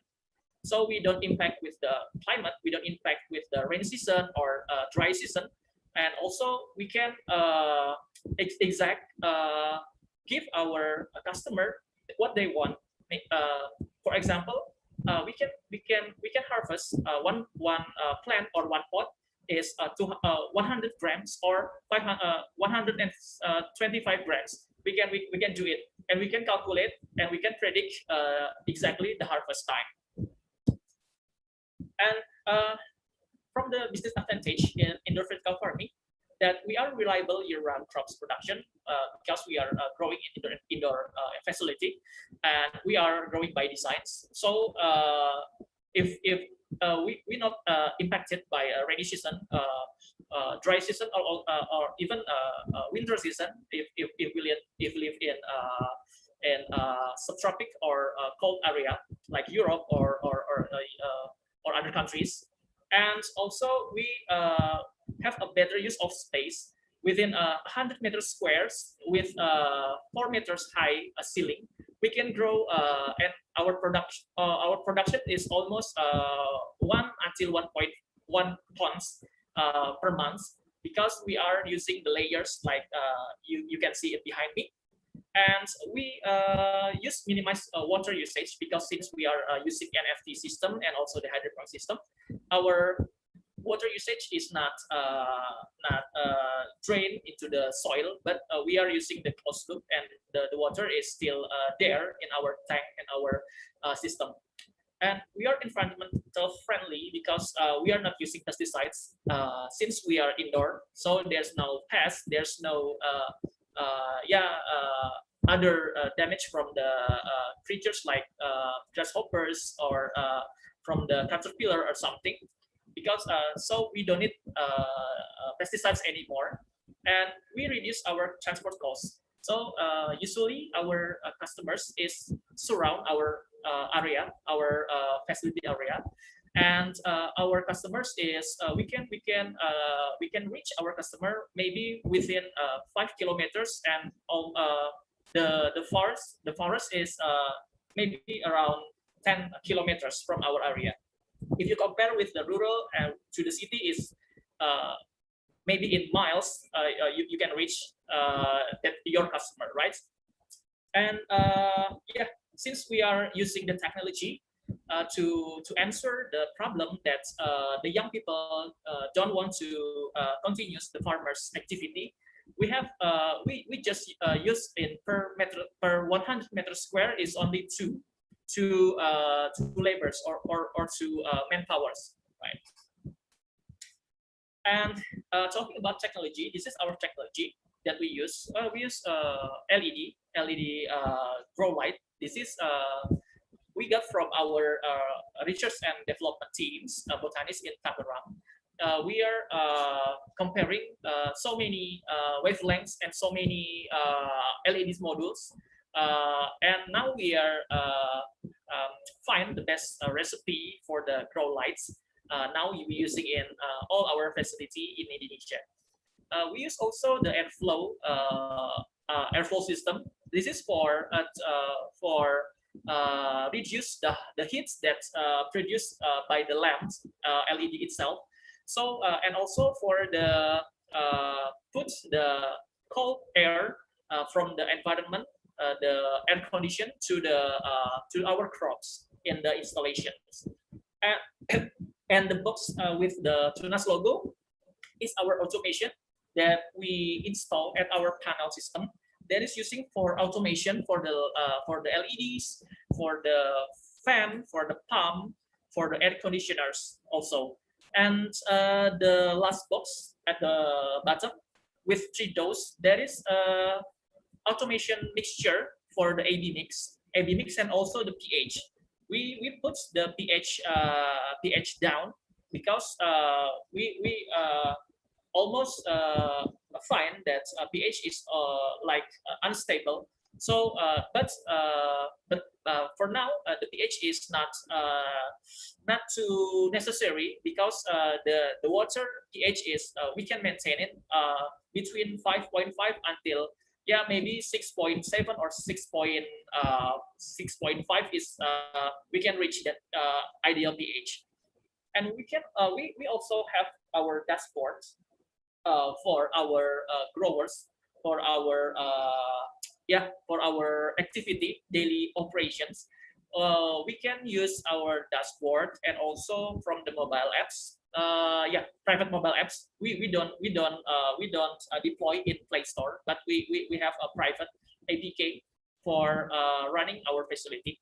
So from this application, you can monitor the temperature, humidity, and so on, all the parameters, and you can find if there's malfunction from your facility, and also you can do the automation right from your house or from your other places. Like you can switch on, switch off, or of the LEDs, of the fan, of the pump for maintenance, maybe, for example. And the main concept for our technology that using data is we can grow data that we can grow is plan by data. Okay, so this is a kind of like artificial intelligence or machine learning. So so much data that we train, it can generate the best decisions that our plans, how much our plant needs the, let's say, AD mix, or what is the best pH, what is the best temperature or humidity that is controlled by our system. And our growers and our technician is store our data, our process data to clouds. So in the future, in the next future, our farmers they can use also the data from our system. So it will be bring more precision agriculture practice in the common farmers in our area, in our countries. And this is our result for the romaine, lettuce romaine. Is popular here in Indonesia because they are usually using for the green salads, right? For the Caesar salads, they eat raw, but don't worry, we don't use pesticides, we don't use any chemicals, and you can just drawn by water. You can and then you can directly eat. And our installation is using NFT system, yeah, NFT system like usual, especially for the greens lily. We are using NFT system with around 5 meters is the slide is around 5 until 7 centimeters. Yeah, the slides. And what we can control, the temperatures, the humidities, for the suitable for the crops, and also the airflow for the periodics, which means is the long how long the crops is photosynthetic, and also the AD mixture, water temperature. And coming soon, we are using CO2 generator because yeah, CO2 is like fundamental, right? Fundamental aspect for the photosynthetically. But now in vertical farming, we have a challenge that's the numbers of CO2, the ppm of CO2 in our facility is less compared to the outside, right? Because there's so many activity, there's so many transportation that produce the carbons, and because of that, we are try to using the CO2 generator to help to boost the growth of our plants. And this is our cultivation process. The seedlings, one, as you can see, we need about around 10 days only in our facility, and with the 12 hours lights for photosynthetic. And the middle one is thin. In the density, the difference between mature and thin is the densities, right? Around 6 until maybe is 6 centimeters. The densities. It takes 15 days and 12 hours lights, and the mature one is around 18 until 20 centimeters for the densities, and it took 15 days, and they got 14 hours lights for the photosynthetic. So in total, we from the seedling and seeds, we only got 45 days for the lettuce and also the other crops that we grow here. We grow here in our facility is the lettuce family, like curly lettuce, also the Lorosa, and also the romaine.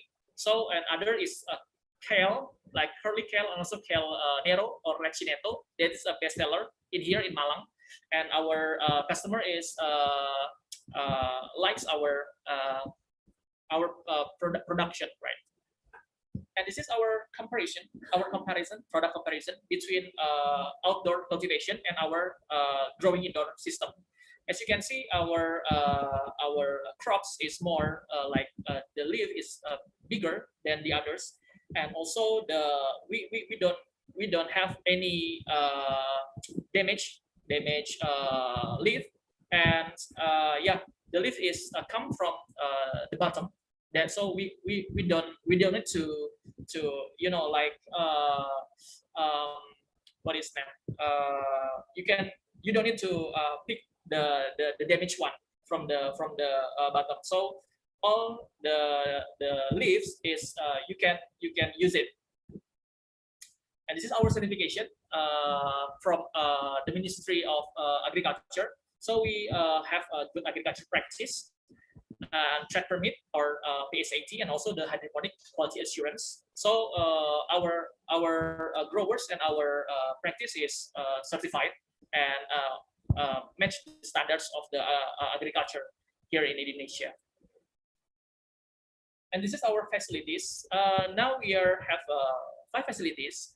The first one in Tangerang, second in Malang, third in Pontianak, and we are also have a facility in Timika, but we are partnership with the community, the farmers community there, with indoor vertical farming for early adoption at the outside of the Java Island, because as you know, in Indonesia is agriculture is focusing in the Java area, right? And the Cilacap, we are partnership also in the university academic with technology polytechnic Cilacap. And this is our facility in Malang and in Tangerang. Yeah, we are using the idle places, idle property like a warehouse or like a home house.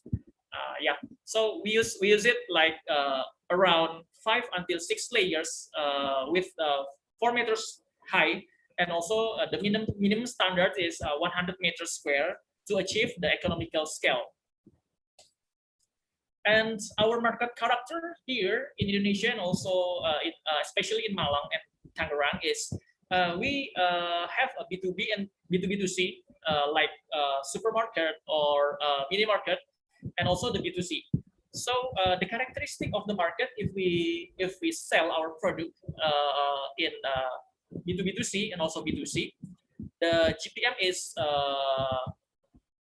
good, I think, 45% until 60% if you can sell here in B2B2C and or B2C. B2C, it means a direct customer, like household or the only person that buy from the channel, the selling channel, like GoFood or GrabMart or something.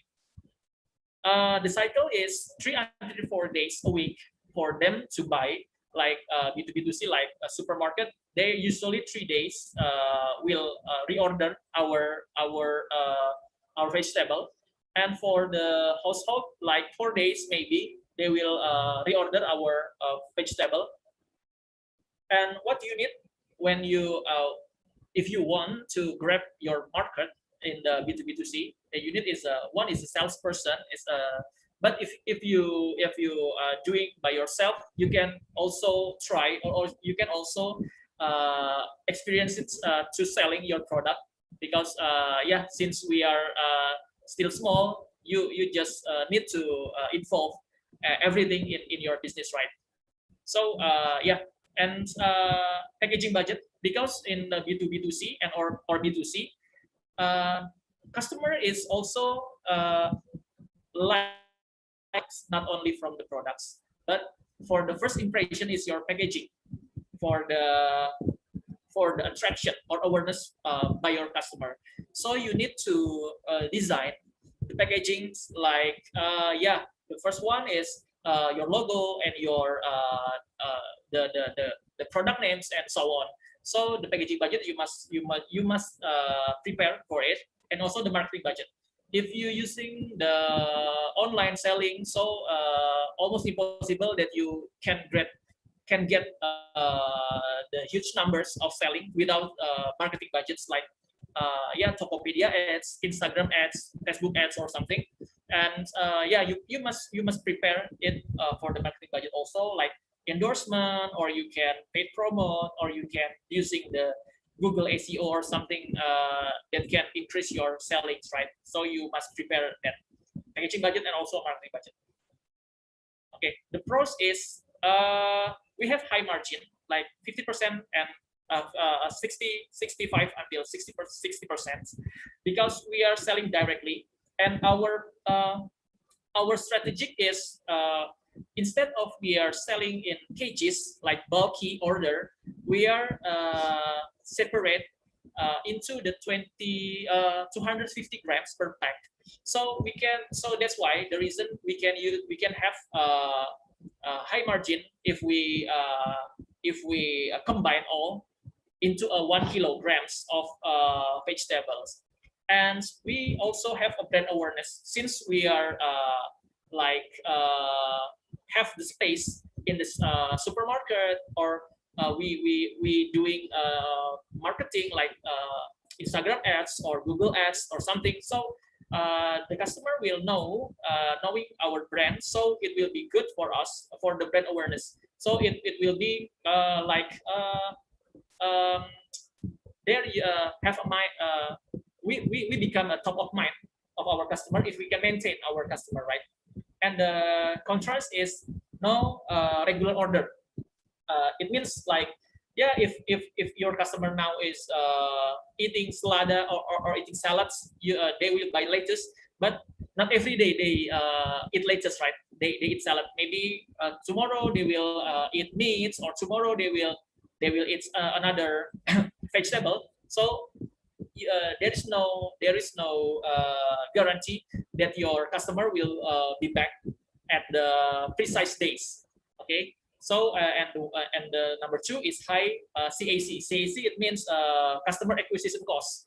So if you're doing the marketing budget, you're doing the advertisement, so you must compare, you must calculate how much money that you spend for the advertisement or for the marketing is compared to how many sales, how many generate revenue from your selling. So there is the result is CAC, or customer acquisition cost. So if you want to get more customer, it means you need to boost your marketing budgets and also the ads budget. So when the CAC cost is higher, it will be you can manage which the channel of the marketing and also the channel of your selling, that's the best way, the best one. So you can choose the best way to selling your products. And B2C is not to impact in pandemic, right? When the pandemic is happened in 2020 until 2021, so everything is closed, like restaurant closed, hotel closed. There's no tourism, there's no activity outside. But B2B, like household, still needs to eat the foods, right? So there's not to impact in pandemic, just shifting from the offline to online groceries. Like, as you know, the downstreams, like logistic and supply chains, is increasing around 20 until 30% for the sales.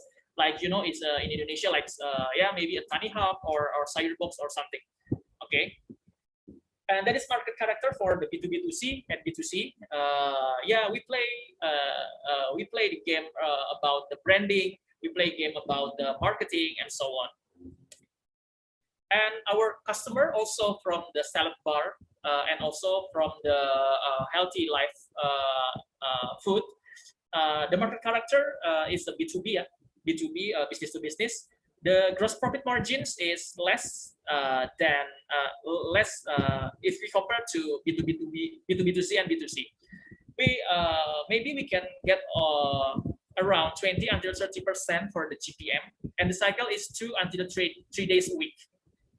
And what you need to grab your market in B2B2C, the first one is same like salesperson. If you are still doing by yourself, you must involve, you must selling, you must door to door to your target market. And if you have salesperson, you must also prepare or calculate the incentive budget for them, because they are so motivated if you have bonuses for them. So with that, you must prepare incentive budget instead of only salary, right?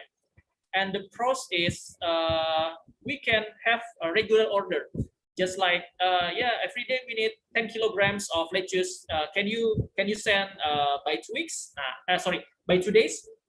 That's a regular order from the B2B, because they are guarantee not guarantee like official guarantee, but they are have better chances to order regularly to us, because they are selling food, they are selling end products, so they need more supplies from us. And they're usually order in a big quantity, like 10 kilos per day or 20 kilos per day, depends on their capacity and their traffic, their customers' traffic, right? But the controversy is price concern. They are so price concern. If they have another supplier with lower price, but a little bit different from the quality, they will choose the lower price, because they are produce end product, right, and they're selling, so they concern more about the cost because of production. So if they can find the cheapest price or maybe cheaper from us, they will choose that. So the characteristic we should commit from the quantity and from also the quality if we want to win in the B2B game, because the challenging from the B2B game also that we heard from them is rural farmers cannot guarantee the success of harvest. If they want to order again with the same quantity, yes, they almost find the farmers cannot fit their requirement. So if we can keep and we can commit with our production, they will keep us as as their suppliers. And the cons is low margin, because they are order us in bulky, like 20 kilos, 30 kilos. Yeah, the margin is maybe we can increase, just like compensate the quantity between the quantity and also the margin, right? And the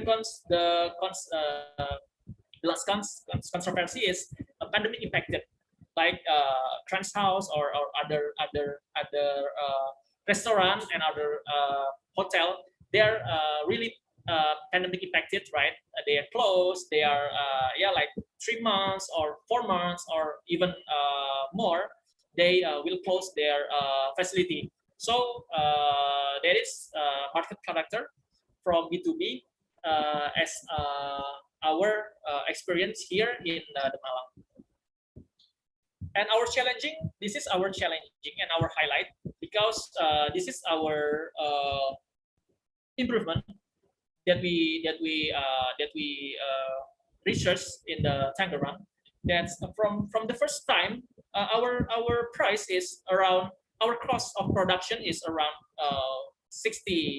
46,000 per kilograms, and now we can decrease until 44% into 25,000 kilograms, 25,000 rupiah per kilograms.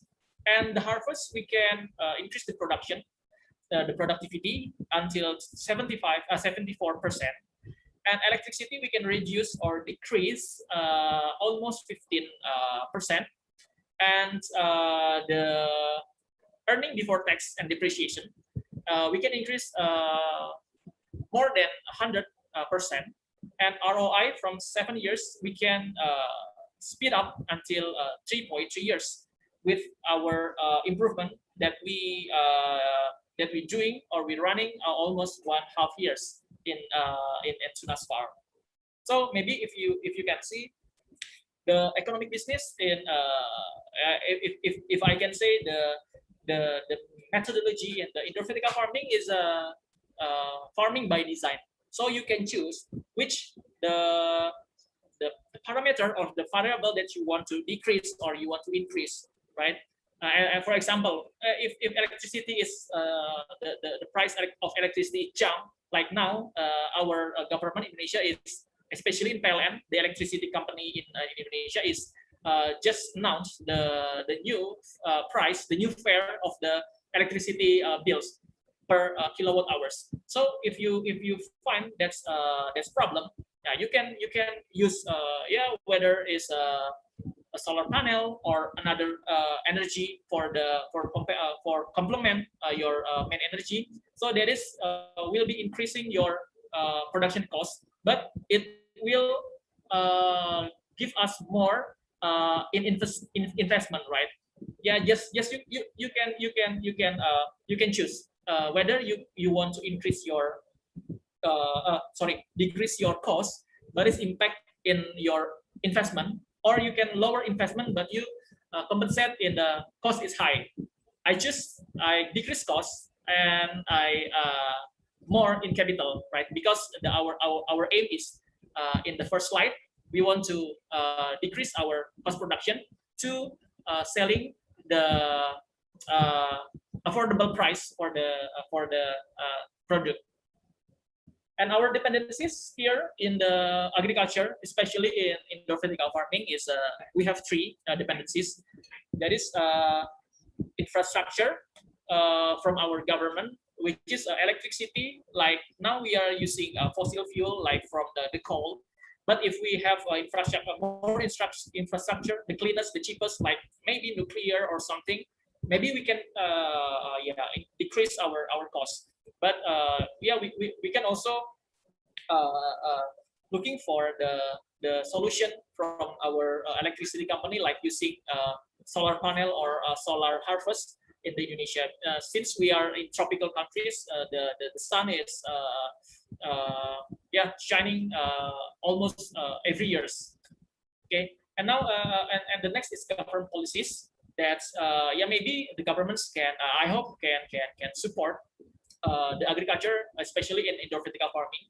Like they can give us a special price into electricity or for the other things that we can support that can support us. So we can grab more and we can implement more in rural area instead of only in cities, right? Because we are wanted to shifting the traditional ones with the modern one to bring more impact to the society.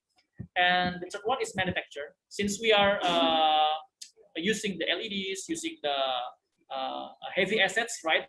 The manufacturer is very will be our dependencies. Like manufacturer, we are bring the LED from the China, and if we are impact like the previous day, like container problems, so their lack of logistic, so they will impact our industry also. So there is our dependency in indoor vertical farming. I hope in the future, in the near future, all we can be together to support and to concern more about the agriculture, especially in modern agriculture. And we are also using, we also support the SDG and the empowerment, like good health and well-being, because we are, our vision is to bring the good quality of the vegetable without pesticides, without any chemical added at the vegetables, and design work and economic growth. Since we are in transforming the facility or agriculture into the modern, we are design work and economic growth. so we can create more for the employees. And industry innovation in infrastructure, and also the partnership for the goals. Like, yeah, we can partnership in Indonesia between Malaysia or Philippines or in Asian or ASEAN, Southeast Asian. Yeah, we can do partnership for the goals to solve the problems in each countries, right? As you know, like Singapore have small land to agriculture. They're also good in vertical farming, as I know, and the government is also supportive, fully supportive for the agriculture, yeah, in Singapore. Thank you. That's all from me, Tunas Farm. Maybe I give back to Mrs. Yanisa.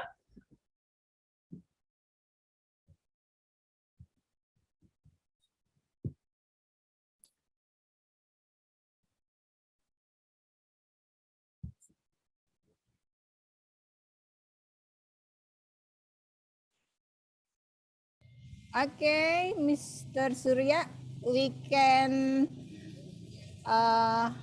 video. Oh, okay. Now we are going to virtual field trip in Tunas Farm, please, Mr. Surya.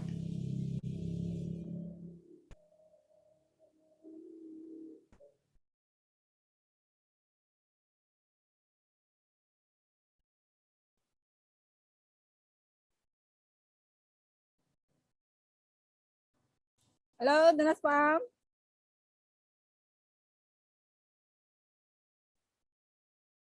Please take us to your hydroponic and Tunas Farm.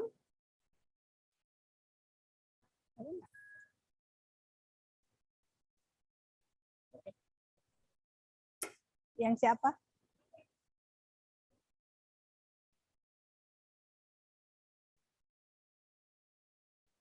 Oh ya.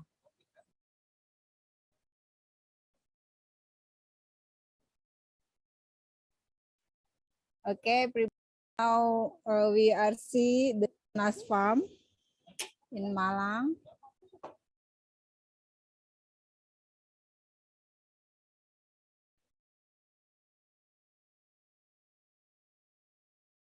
The building is too big, but the plants is very interesting. Mr. Surya, please. You can start the virtual field trip.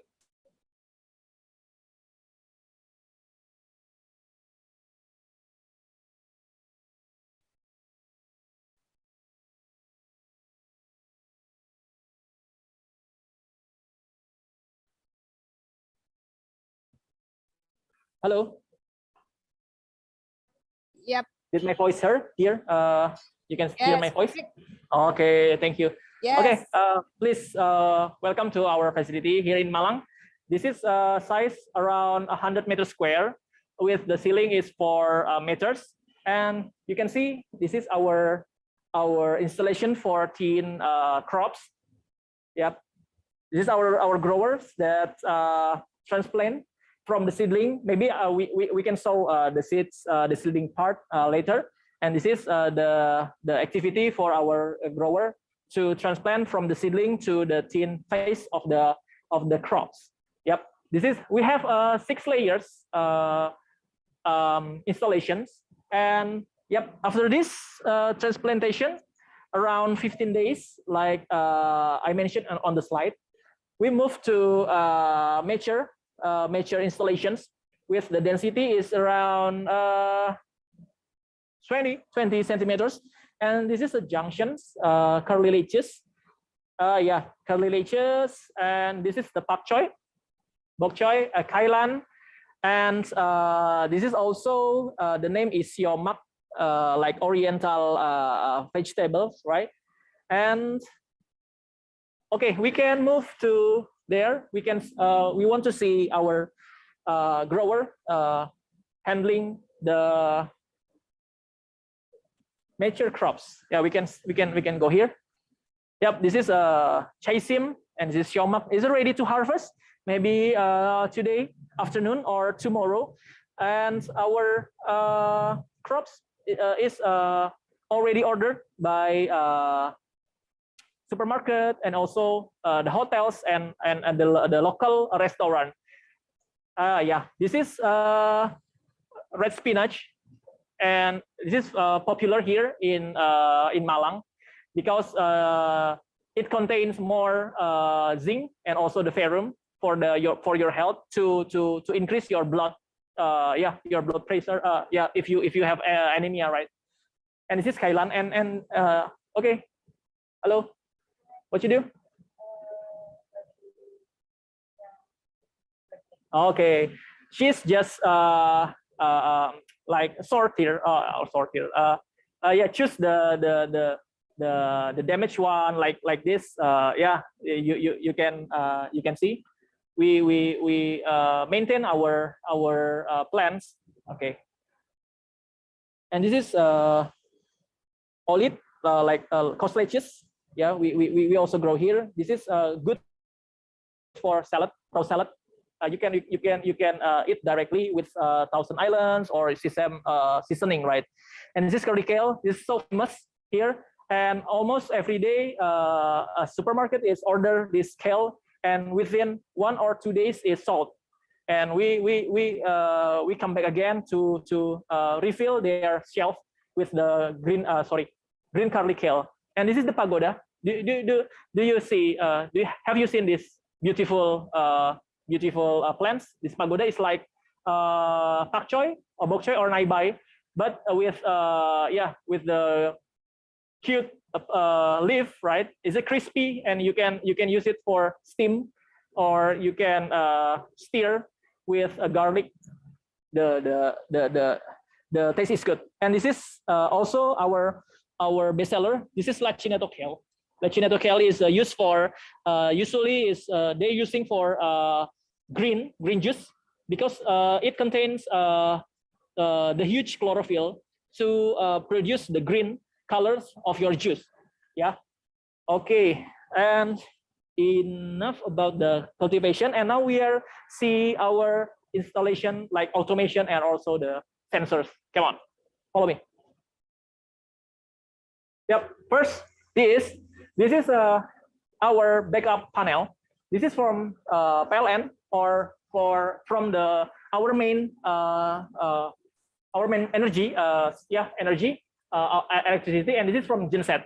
So when it happens, like the electricity jump off, so the genset will take over the energy, so we can continue to grow our plant. Okay, this is a load from PLN, lot of and so on. And this is now the magic happen here in big panel.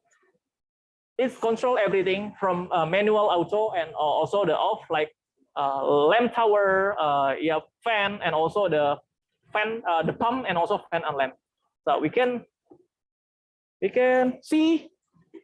Yes, this is our installation.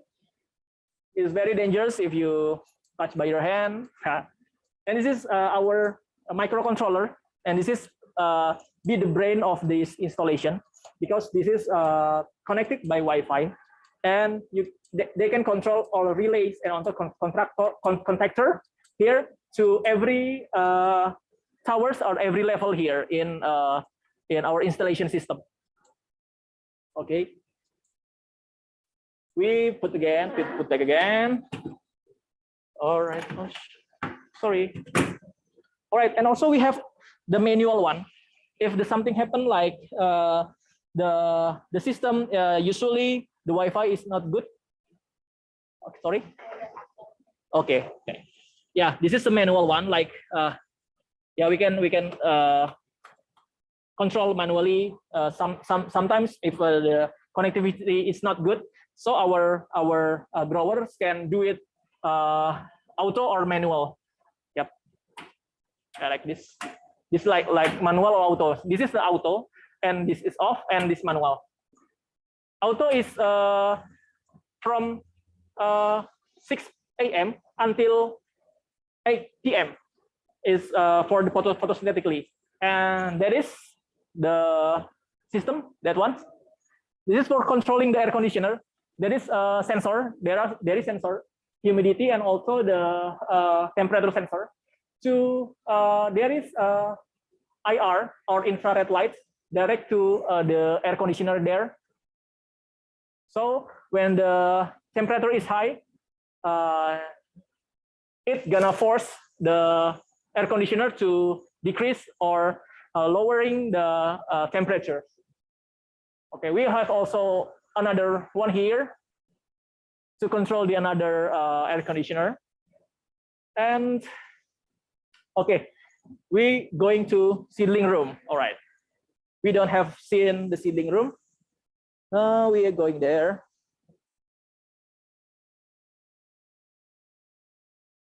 Okay, here. Good. Yep, this is our seedling room. Yep, small, but we have 7, 1, 2, 3, 4, 5, 6, 7, oh, 8 level for the seedling.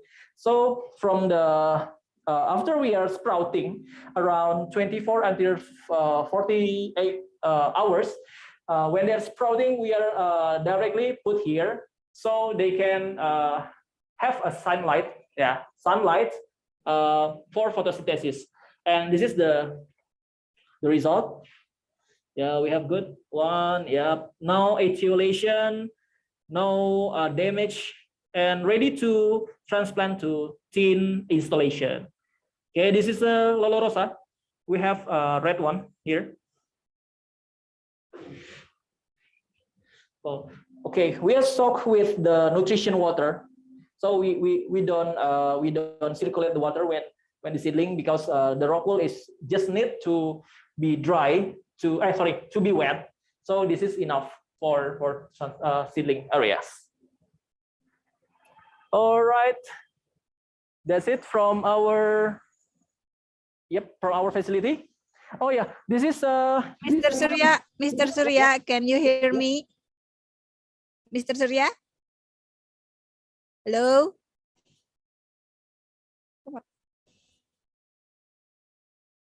Mr. Surya, me? Kayaknya habis baterai. Halo, Mr. Surya, or anyone in Tunas Farm?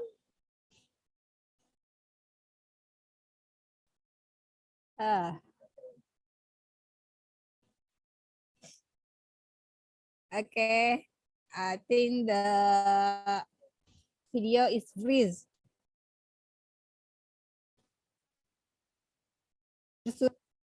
Here.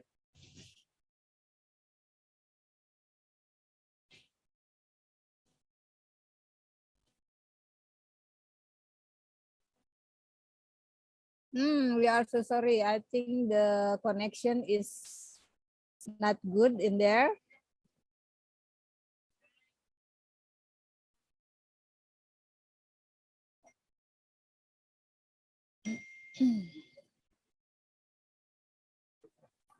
Okay, I think there is a trouble on the internet, so we will look for the Mr. Surya to back to in this Zoom meeting.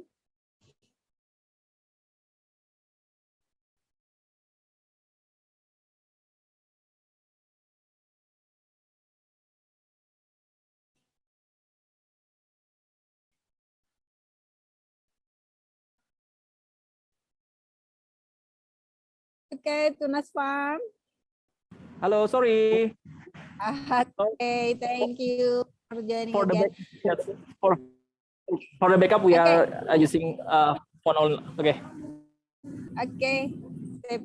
There is a question. This is from, Mr. Surya, before we continue to the tour, this is a question from Myanmar, and he wants to see the root zone of.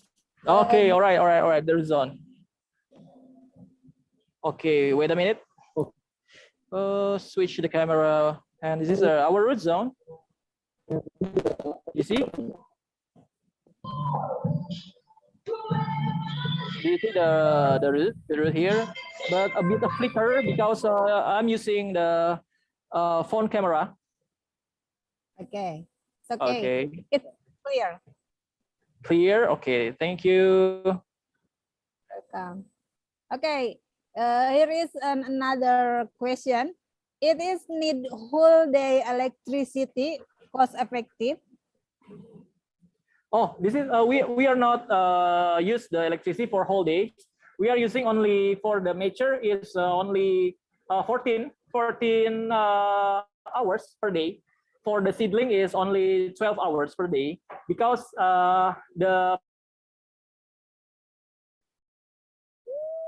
dark moment for their eat their food because in photosynthetically they cook their food, right?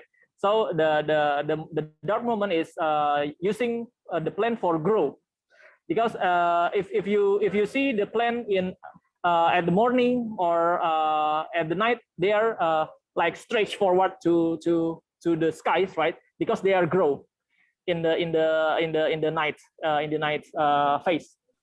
Yeah, just we are using only 12 and 14 hours per day for the lamp. 14 hours, yeah.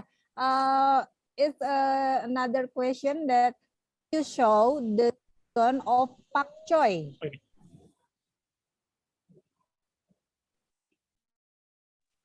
Sorry? Mr. Ayemiat. Mr. Ayemiat want to see about the root zone of pak choy. Okay, all right, all right. Where is pak choy? Where is pak choy? Ini pak choy. Oh yeah, baby pak choy. This is the root zone of the pak choy. Or maybe we can see the big one over there. I almost forget because this is so many. Okay, wait a minute. Hold a minute ya. Sorry. Pak choy di mana ya? Oh ini ya. Ini pak choy ya. Oh yeah. Oh still small because we are deliver already to our customer. This is small, the small one. Still babies. Yang besar ada ya? Oh itu udah tadi. Okay. It's good. Is it clear? Yes, it's clear. Yes, thank you.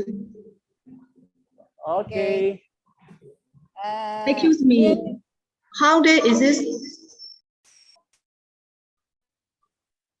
Please, Miss Ayemiat, please. Yes. How many days are these plants? Oh, okay. This plant, maybe this is lechiasis, maybe around, if you can see, maybe 10, 15, 25, 30 days from seedling. Okay. This is 30 days from seedling. And this is a various, sorry? Man, about a man. Man? Okay. Oh, all right. Okay, but this is a various plants. Like this is a 30 and already have like this is ready for harvest. Maybe a 25 for the red spinach here, the gigantic one. Yeah, we can produce the large leafy because we eat leaf, not the stem, right? So we can okay. So heavy to stretch like this. Yeah, the root is already attached one other. Okay. Any question again about our facility here? Okay, this is another question from Miss Fanny from ICAT Lembang. I'm interested in indoor farming. Is there a difference in result between indoor and outdoor hydroponic cultivation? Oh, okay. Maybe the result is our leaf is a little bit soft compared to the cultivation in outdoor, in greenhouse or the soil farming. Yeah, our leaf is soft, very soft. So we don't need to overcook them, because as you know, if we cook like the vegetable like spinach, we are usually overcook. So if we not overcook the vegetable, the vitamin and the minerals is still there and still good for you to consume. That's the difference. We have a little bit soft at the leaf, but the other difference is maybe because of we are control or the light. We can exactly just like wanted to control one pot or one plant is how big is our plant. Like we can create 100 grams or 120 grams exact, like we can like we can control the environment. But overall the difference is just the texture of the leaf, and but for the specific like this maybe pagoda is more crunchy here. Yes, in the stem, like if you can see the crunch, like yeah, like this. Yes, we can see this. You can see, you can hear. Just for example.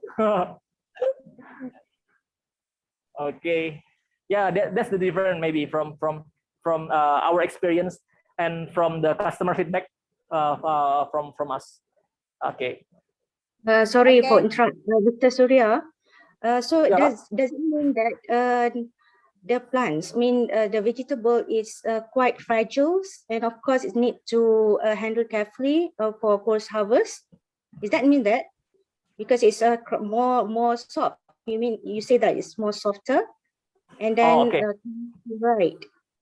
So it's Okay. need a level cost to handle it properly for post harvest, isn't it? Okay, I mean the soft is only at the leaf, but the stem is robust. Like this is so robust here.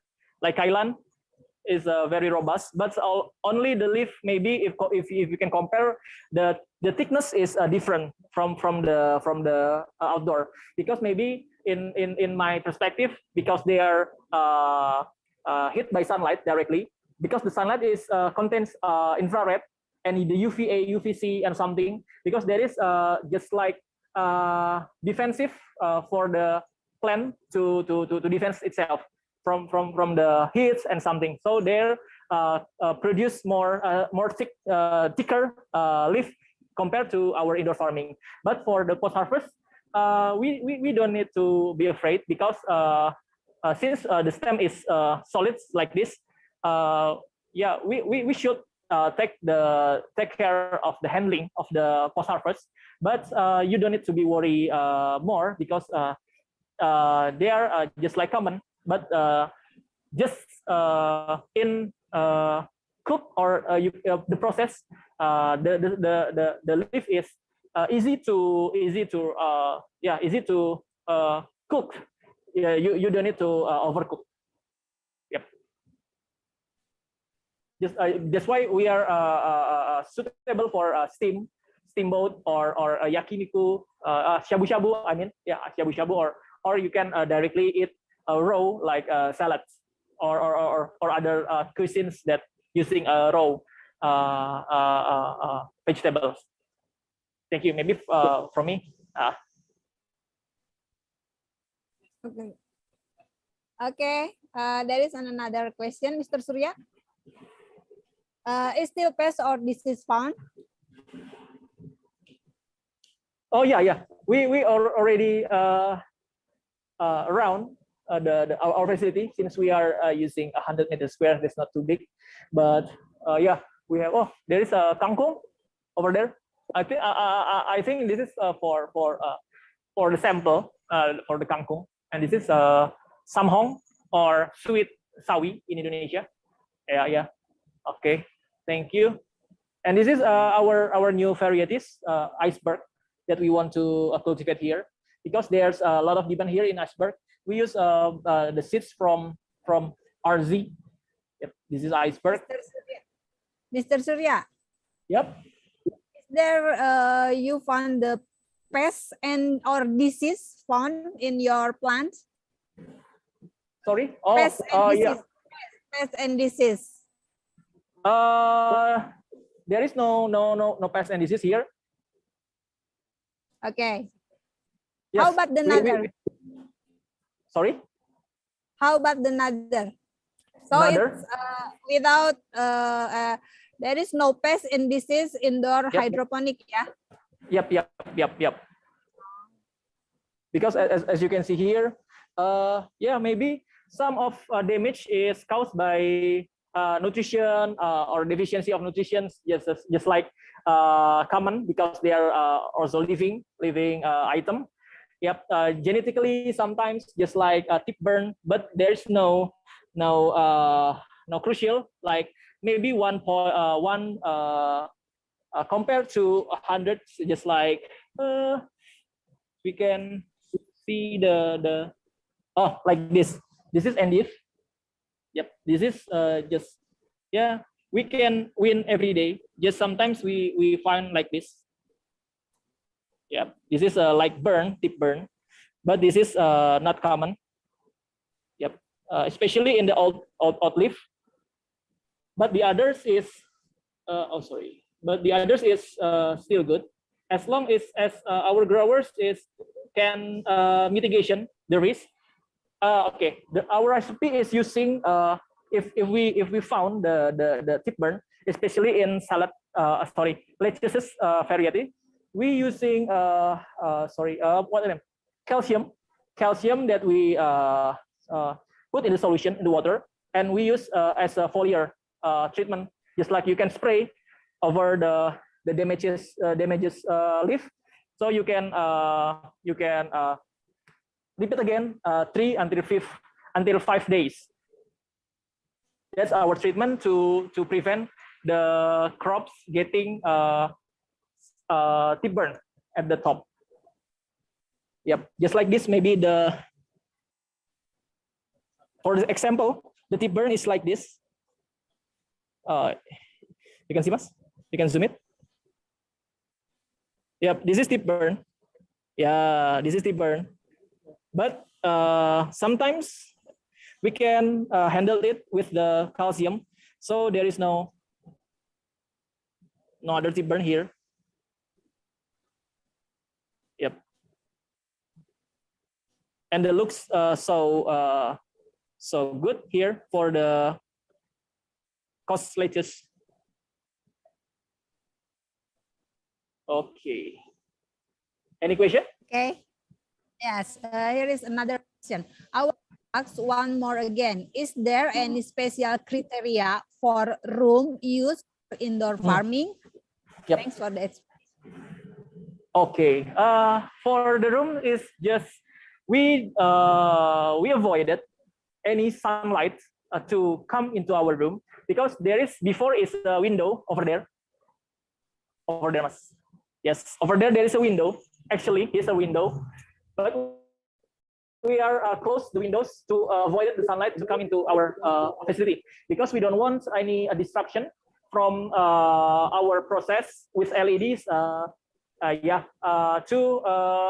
To impact with the sunlight, because the sunlight is so unstable, right? The wavelength or the spectrum. So there we're gonna impact it with our facility. This one, we avoided the sunlight, any outside sunlight, and also for the tank or the water tank, we use filter reverse osmosis, because that's for filter the spora and also the mass and also the sand to come into our treatment tank with the fertilizers. And after besides that, we don't have any criteria.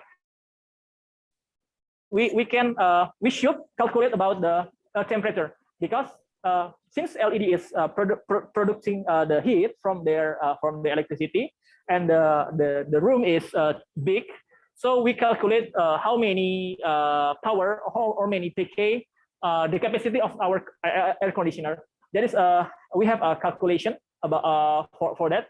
So when we build our facility, is proper to grow our cultivation or our crops.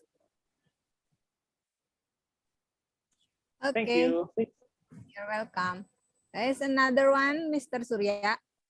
Yep. Is there no sunlight in the room? And have you ever done research related to a room that still allows sunlight in the room?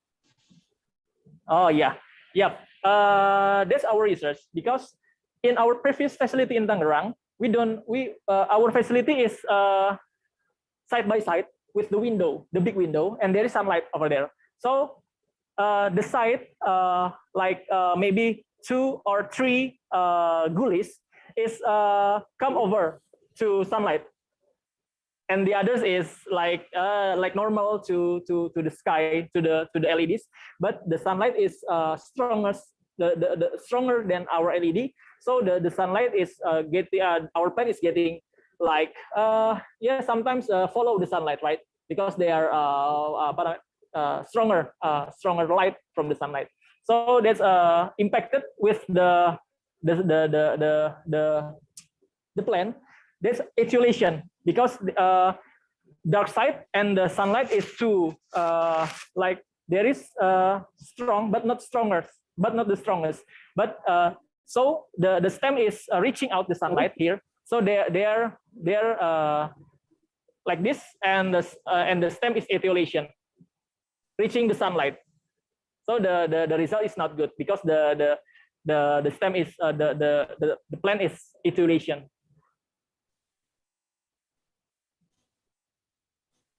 Okay. Is there any question, everyone? Mr. Surya still joining us, so we take this as advantage for us. Anything you want about the indoor hydroponics? Oh, we go there. Okay. We go there. Jalan-jalan. Okay. Yeah. Okay. Oh, this is big, Kailan. The leaf is so big.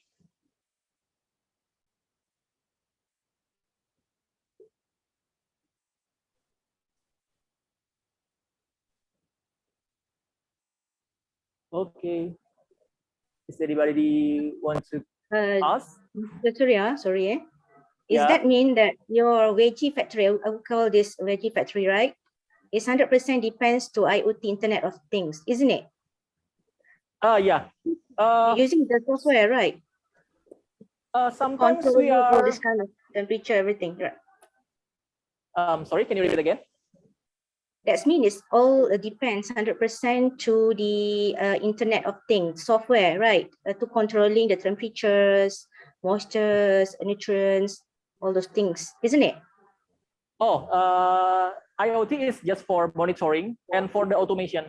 But when we have trouble or issues with our Wi-Fi or our internet that not good in a signal, so we can choose manually, just like that. Maybe we can see here. There is auto and manual. So when the auto is impacted with the bad signal or internet is off, we choose the manual one to control our environment.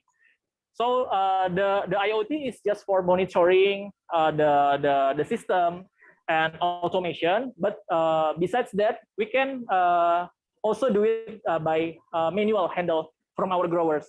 That's our concern also, since internet here in Malang especially is not like in Jakarta or something or some area like metropolitan area. So we are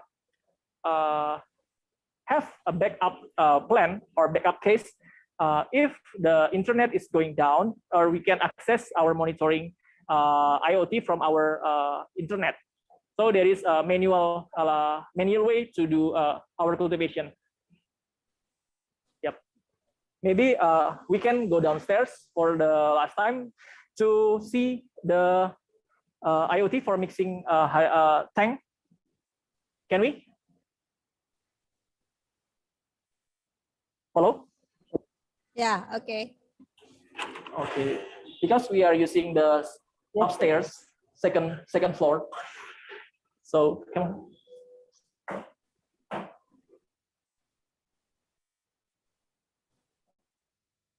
Sinyalnya sampai?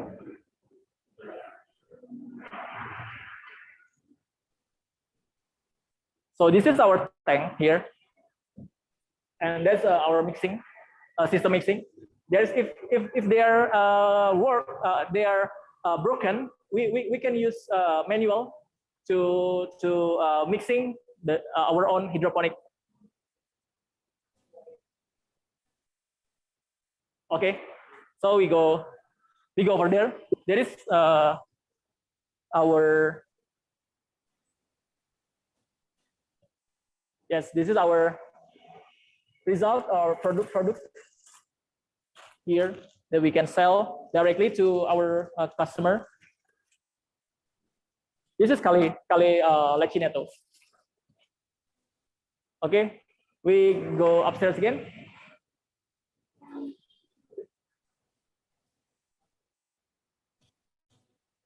Udah. Okay, Mr. Surya, you hear my voice? It's the last question from. Hello. Yeah, hello, Mr. Surya. You can hear. Yeah. My... Already here again. Okay. Yep. I can hear. The last question. How about nutrition? Do you produce the nutrition by yourself? Okay, for now we are using aftermarket nutrition, but in search for the best nutrition, especially for the because of our core plan is lettuce. Yeah, we are create the mixing of AB mix by our botanists, but now not tested yet. But if we are success to test it, our nutrition, especially in indoor, because we found a little bit different between the aftermarket nutrition for outdoor and indoors, because there's in indoors, especially for salad or lettuce, we need more calcium and potassium to make it good, not tip burn, because in aftermarket fertilizer that we use, we almost have tip burn, especially when we are R&D for the first time in 2020, middle 2020. There's so many 80% tip burn, or the damage is so huge. So we are also the failed for the harvest. And since we are doing the research for the fertilizer, we know exactly what the indoor vertical lettuces needs, especially from the ratio of the nutrition for the fertilizers. Hopefully we can finish our research 2 or 3 months again, because we are doing more research, we are doing more cases and so on. Okay, thank you, Mr. Surya. Thank you very much. Yeah, I think the time is up. So thank you for your explanation. It's very, very interesting to be to tunas in this job. Okay. Thank Goodbye. you. Bye-bye. Participant, if you want to ask more about tunas farm, you can search the tunas farm in the website. Okay. Thank you, Mr. Surya and team. Dear all participants, we have done the virtual field for the first virtual field. We will continue the next virtual field trip, Amazing Farm, after lunch break and prayer. So, see you at 1:30 p.m. Okay, thank you. See you at 1:30 p.m.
Okay.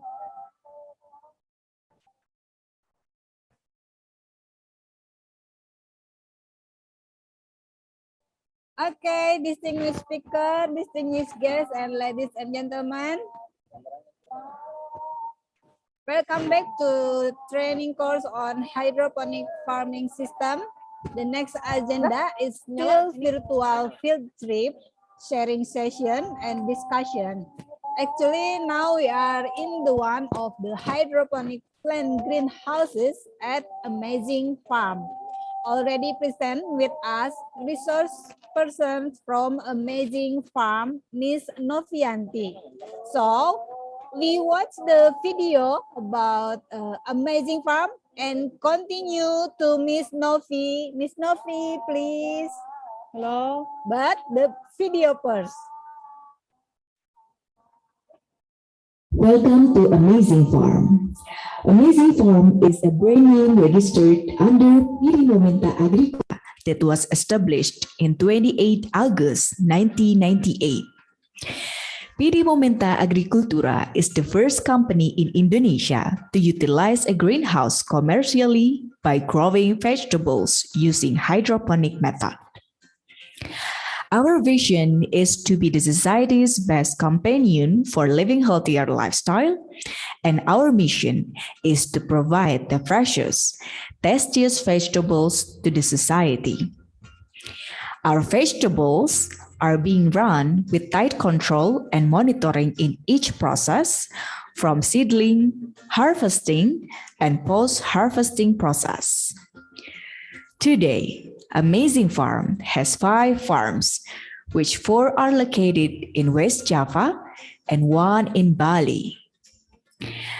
Over the years, we have been expanding our line of products to fulfill our customers' need. Today, we offer various kinds of hydroponics leafy and non-leafy products, ready-to-eat salad, edible flowers, various kinds of fruits, and many more. To explore our products in detail, please visit our website.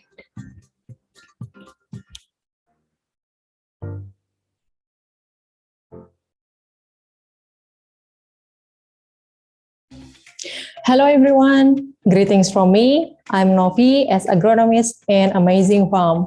Let's see how the hydroponic vegetables cultivation in nursery area start from sowing until rejuvenation. And now we are in growing media preparation room. As you can see here, we use rock wool as our growing media. For the information, rock wool is made from the rock which is heated until 1600 degrees Celsius. Further it melts and become a lava and then next to be fiber. The first step of growing media preparation is cut the rock wool with the required size. Rock wool already cut, we wet it with clean water to make it moist.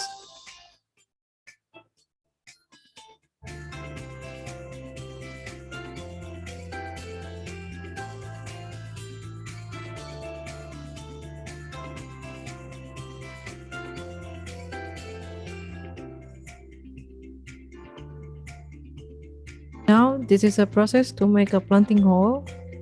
A planting hole is made with depth about 0.5 centimeter.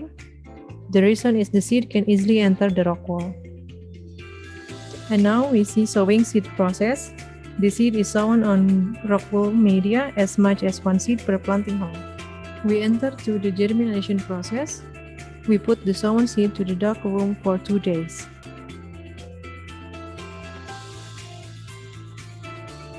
And you can see the seed is germinated.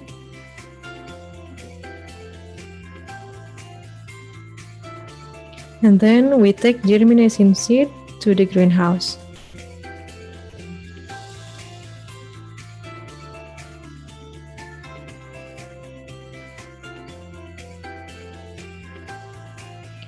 And this is the process of transplanting germinated seed.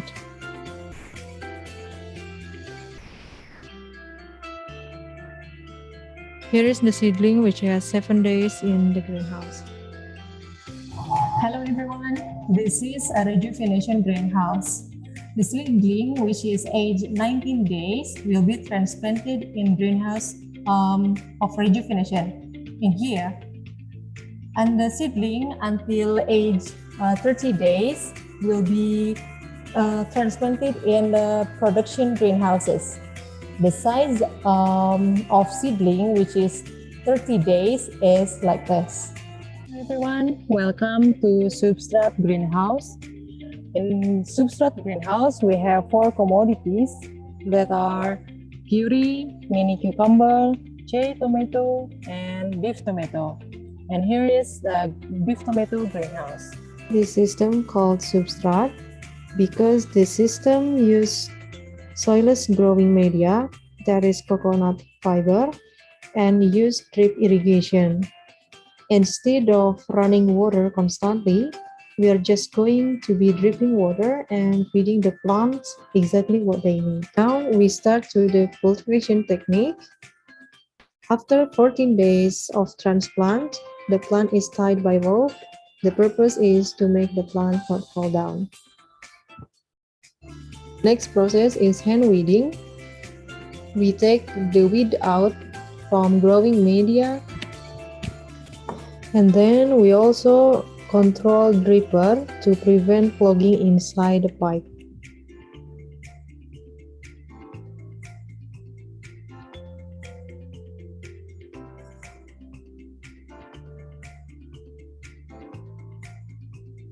As you can see now, that is one of the cultivation technique.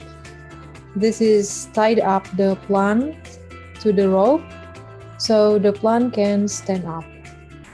This process named removing sucker. By removing sucker, allowing all the plant's energy to focus on larger fruits and get higher yield.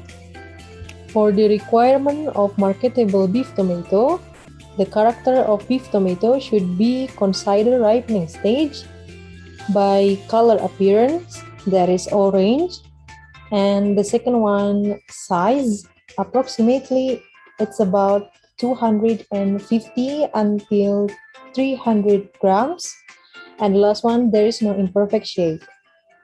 This is the way of harvesting beef tomato. Cut on the pedicle fruit, and then we collect all of the beef tomato into the basket.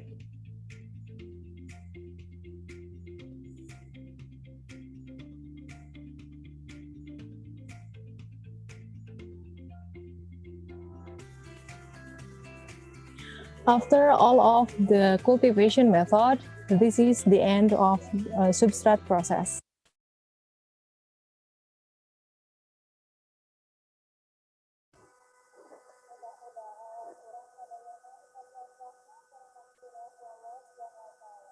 Hello all participants.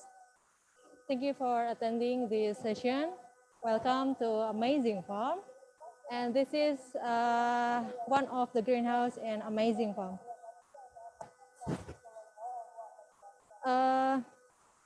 So first of all, before I explain about kinds of commodities, I will explain what is NFT. As the information, Amazing Farm has 2 kinds of hydroponic system. The first one is substrat, like you have watched before in previous video, and the second one is NFT. So now I'm going to explain what is NFT. Slide. Presentasi.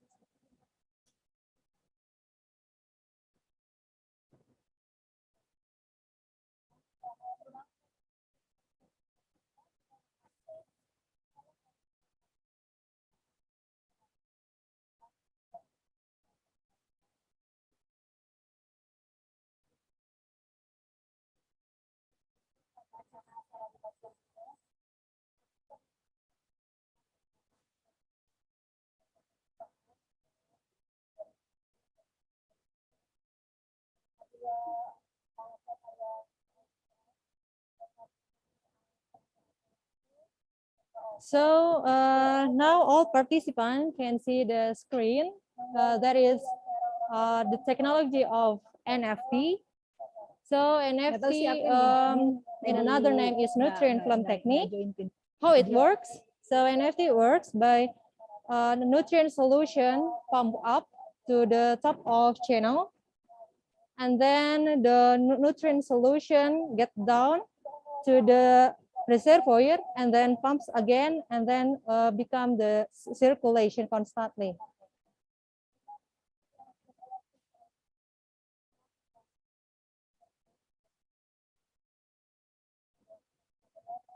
And the second technique is substrate, like you have watched. Now we're going to see many kinds of commodities in Amazing Farm.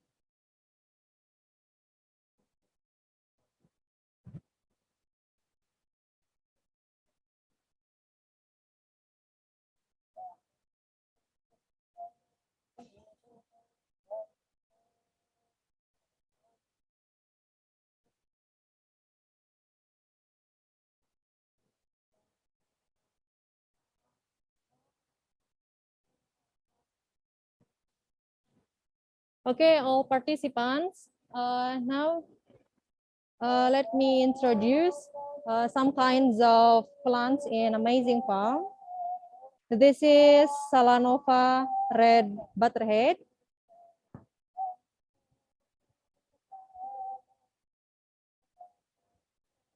And then we have Salanova lolorosa.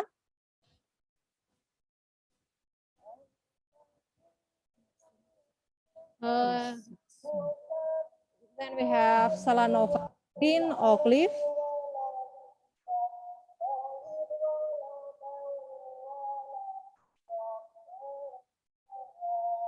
Salanova red oak leaf.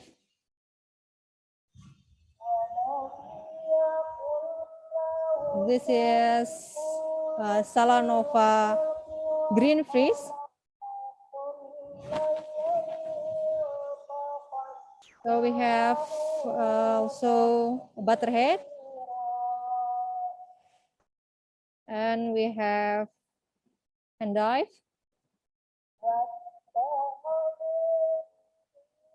and the last one we have Salanova red freezing. Okay, all of these commodities start from transplanting until harvesting. It takes 25 until 30 days to be harvested. And that's all about NFT system. So now I'm going to back to Miss Yanisa. Thank you.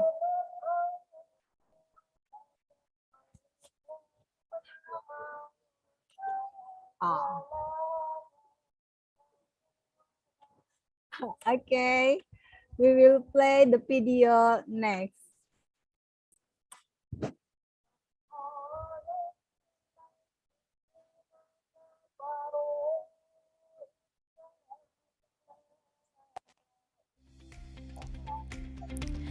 After being harvested and the harvesting buckets have been filled, the harvested vegetables are transported to the packing house.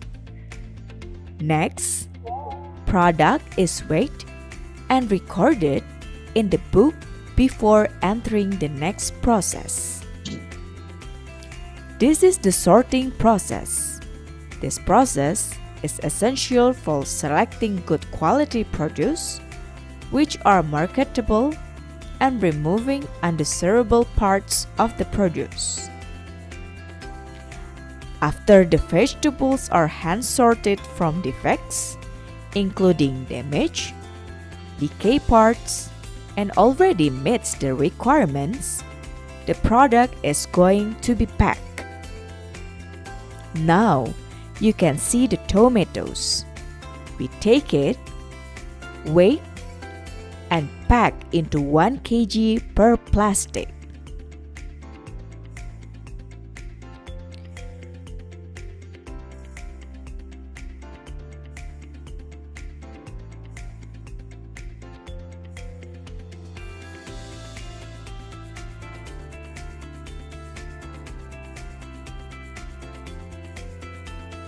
proper post-harvest handling is important in maintaining the quality and ensuring safety of the vegetables while being brought to customer on time and in meeting buyer specification and trade requirements. This is a wild rocket.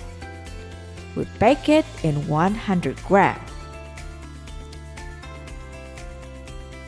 Using suitable packaging can help to protect the produce from undesirable environmental factors and minimize contamination and damage during handling operations along the supply chain. In here, you can see another product from Amazing Farm, mixed oak leaf. In this part, the vegetables need to be sorted again for any defects that were missed previously. This is another product named Salad to Go.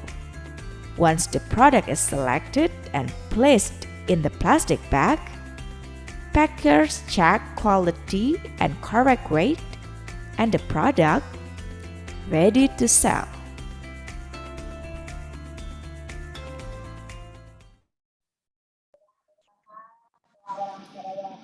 So, yes, hello, good afternoon in Indonesia time. So I am Eka, and thank you for attending and participating in this moment to Amazing Farm. So welcome to the Amazing Farm. As you can see here now,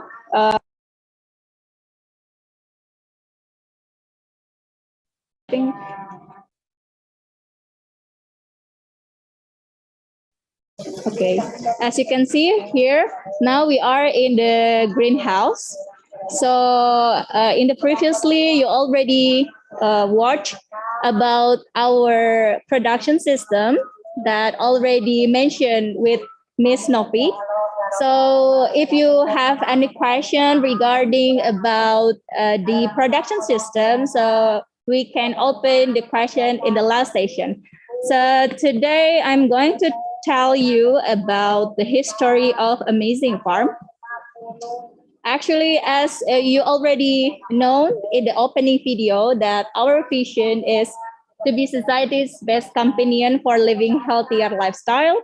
And our mission is to provide the freshest, tastiest vegetables to the society.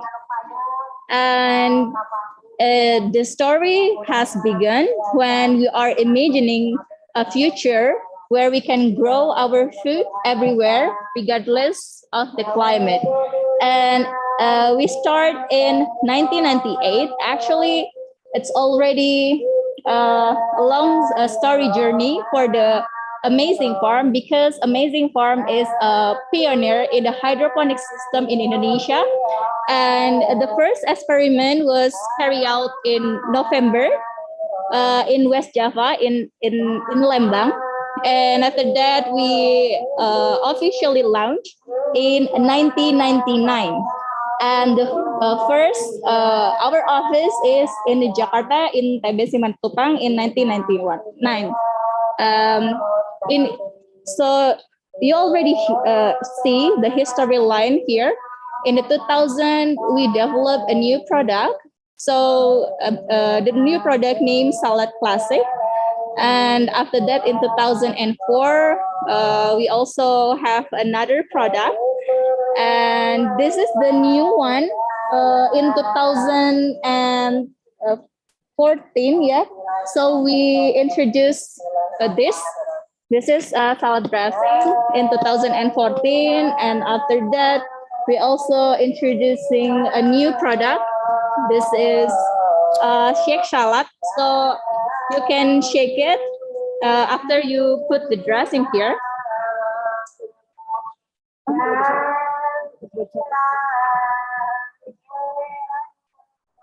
Okay. And after that, so the new one into 2022, we have a new farm in Bali, and also we also have the market in Bali also. So in 1998, we just only have 2,000 meter per square, and now we already have 20 hectares. So yes, if you're really interested in the hydroponic system, we already have a long time journey with this system. And as we mentioned about the market and also distribution, we also sell to the B2B market and also B2C market. In the B2B, yes, as I mentioned, we also sell to the supermarket in the Jabodetabek area, in Bandung, Surabaya, Makassar, also in Bali. And for Horeca, we also sell to the Jabodetabek area, Bandung, and also Surabaya.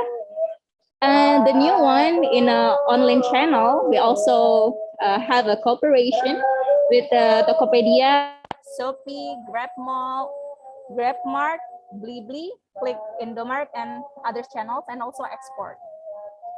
So when we talk about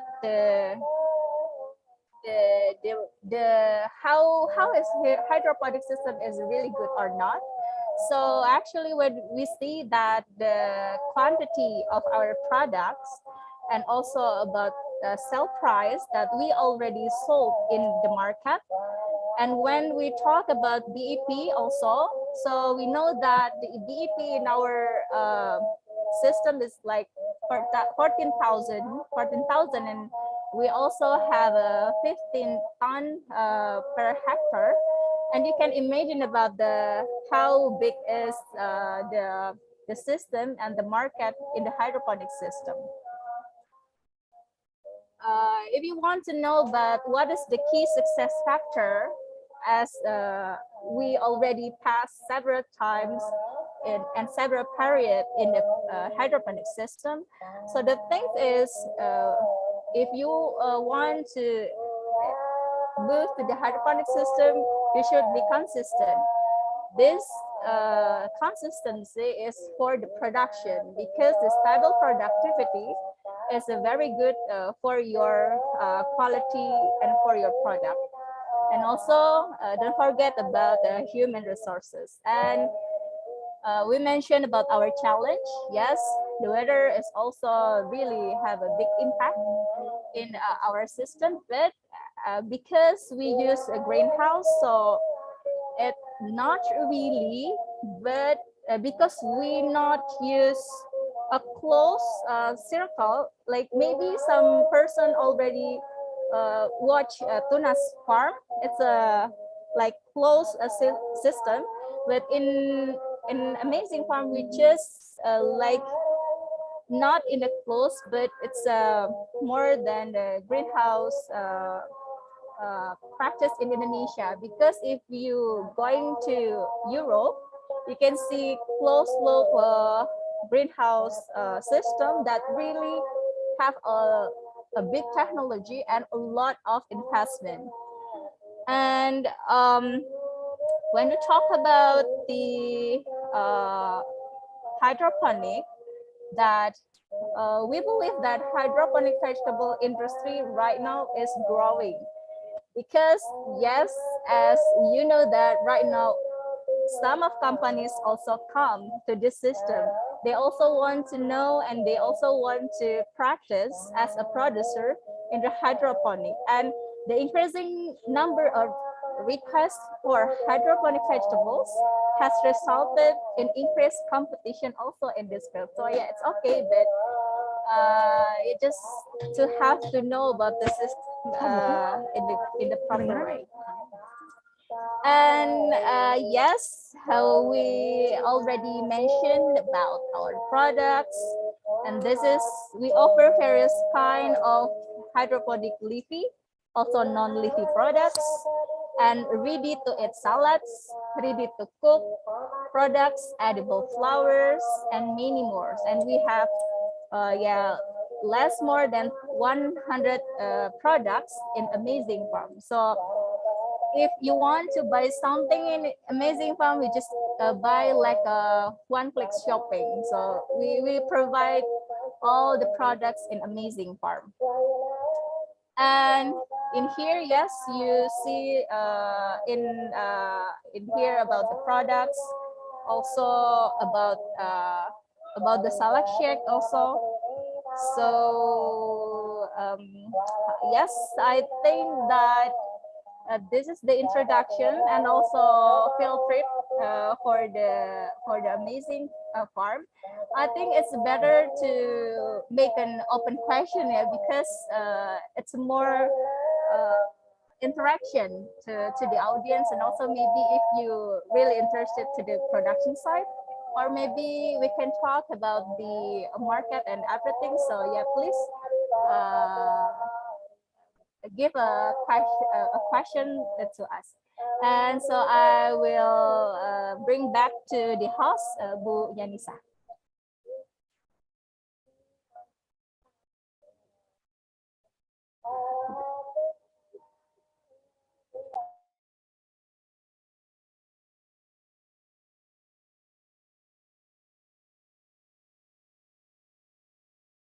Mau pepet.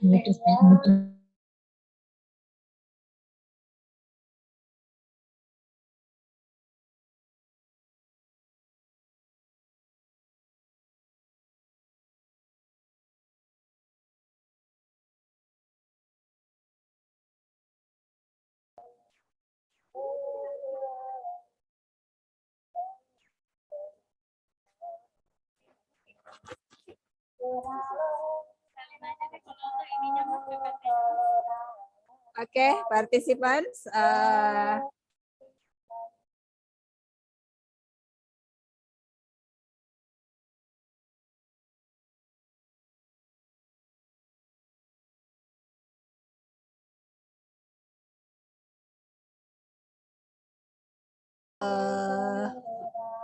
Get from the explanation from Miss Eka and Miss Novi. If you want to ask, please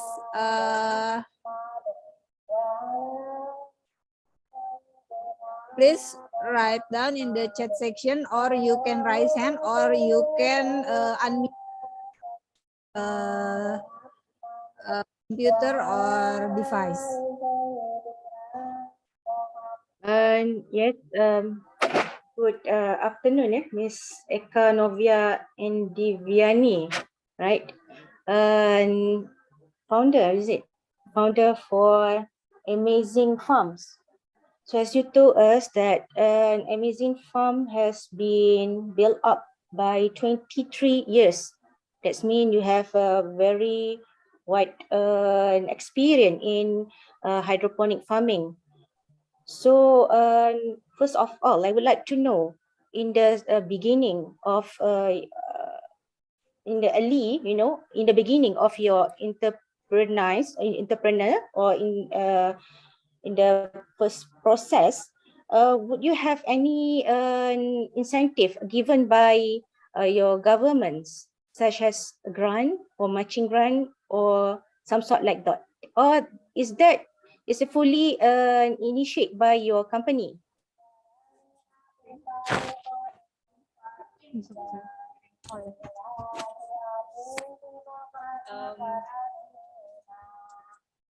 Yes, so for the initial investment, so we work with ourselves. So actually it's not support with the others, but yes, so it's the investment is for ourselves, yeah. But in the meantime, so the government also give some training.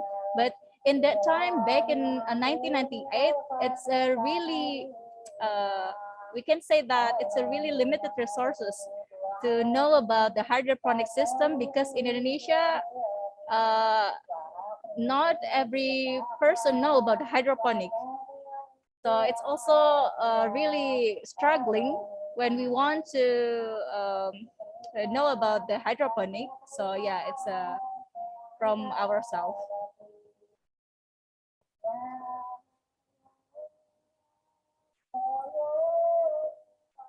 So that I would like to know, since you have been in this business for 20 years as a pioneer, hydroponics farms, what is exactly the challenge that the others want to be involved in this hydroponic farming in Indonesia? Would you share with us? Yes, the challenge. You want? Yeah. Okay. So for the challenge, especially in the first period of the launch of the system, so we should always have develop learning to know about the system, the first. And the second one, we know also about the water quality when we want to like introduce the system to in a certain position. So you should test about the water, and also you should test several things. So it's also quite challenge for us to apa ya, to launch hydroponic. And for now, the challenge is about the production. So yes, we really see that the climate is impact to our farm. Meanwhile, our farm is not in open field, but it's in the close. It's like a greenhouse, but because it's like a transition to the greenhouse that fully closed, so the climate still have an impact to our product. So but we also integrate with some technologies, like you can see here. We have like sprinkle water we also have like frying, like in up in you see in the back side. So yeah, the challenge and it's also about the human resource that I mentioned before, the quality of the person who take the responsibility in each product. Yeah, it's also quite challenging. So maybe Ms. Novi can tell us more about the production side. Okay, thank you, Ms. Noor, for the question. Talking about the challenge, there are many challenges for hydroponics. For the first important thing is the quality of water, because not every land have a good quality of water, and the quality of water affect the quality of vegetables, indeed. And the second one, talking about the climate. In the rainy season, we don't get enough sunlight, so it affect the quality of vegetables also. And then talking about the challenge for the human resource, we have many kinds of what is cultivation technique. So the worker should adapt with many kinds of cultivation technique in hydroponic. Maybe that's all.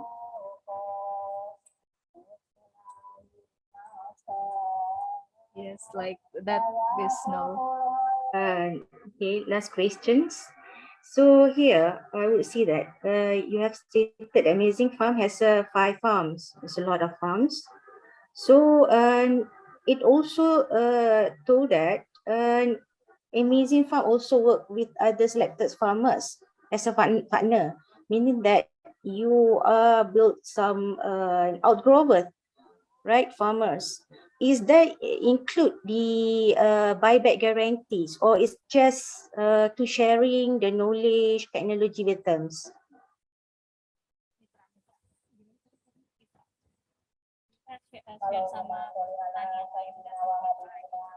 Yeah, Amazing Farm has some partners to supply the hydroponic vegetables. We share the knowledge, we share the cultivation technique, and we share some tips to grow the high quality of vegetables.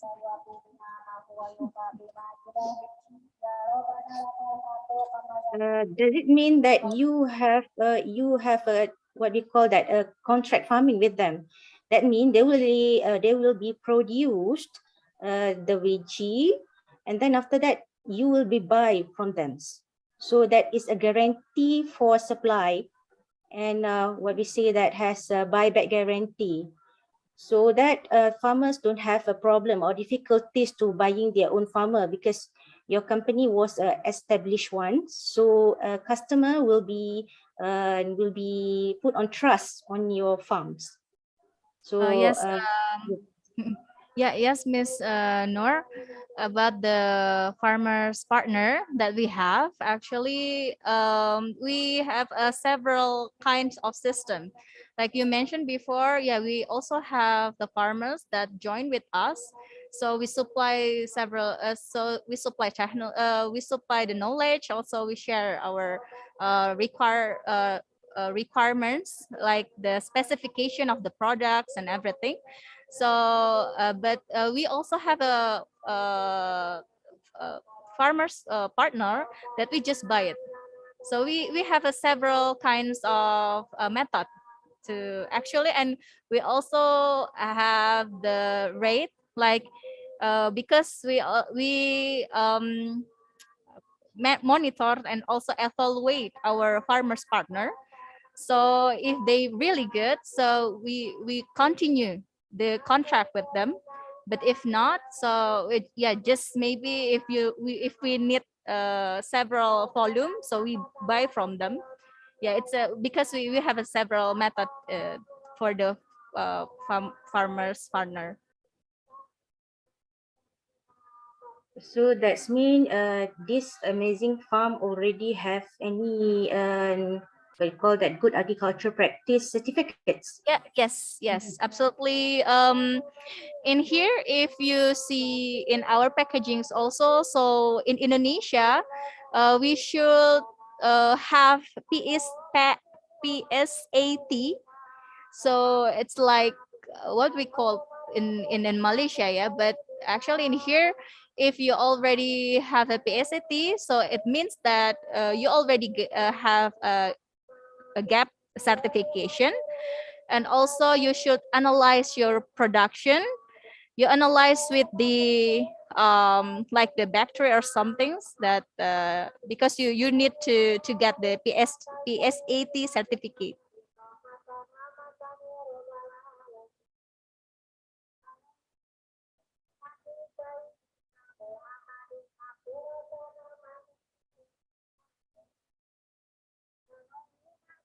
Pardon, I would yes, recall that. What is PSPT short form for?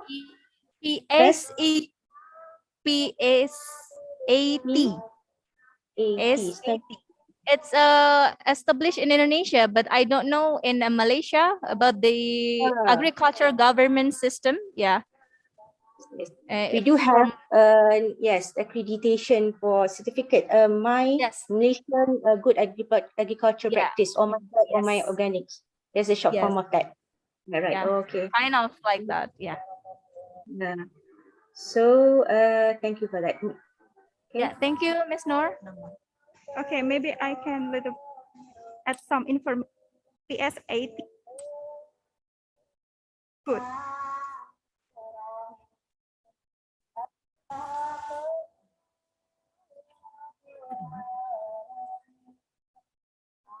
Okay, maybe there is another response or questions for the participants. You can write down in the chat sections.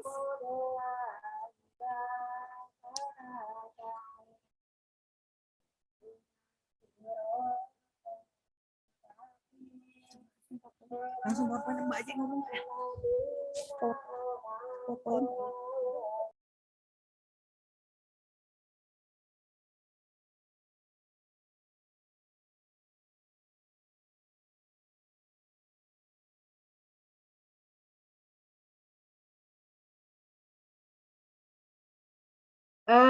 Miss Eva, yeah, when we mention about PSAT, or in Malaysia we call it MyGap or My Organic products.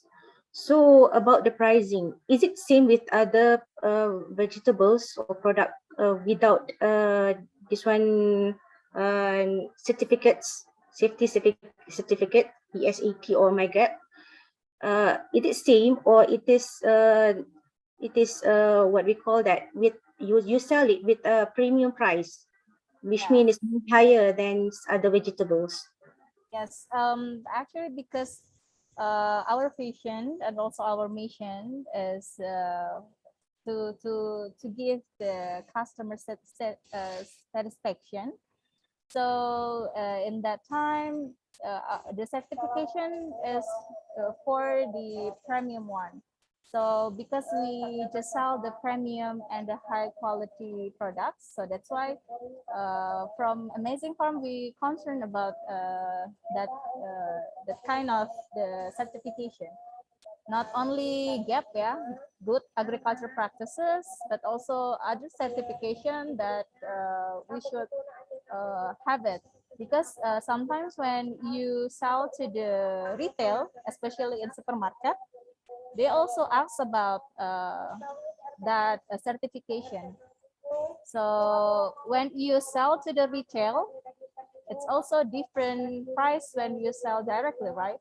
And after you already have the certification, so I think the customer really want to give more money, because we save our product, because we're really concerned about the quality, and the quality also takes some money, right? So yeah, and our product, yes, in the store you can compete with the other product. Our product is higher rather than the other's product.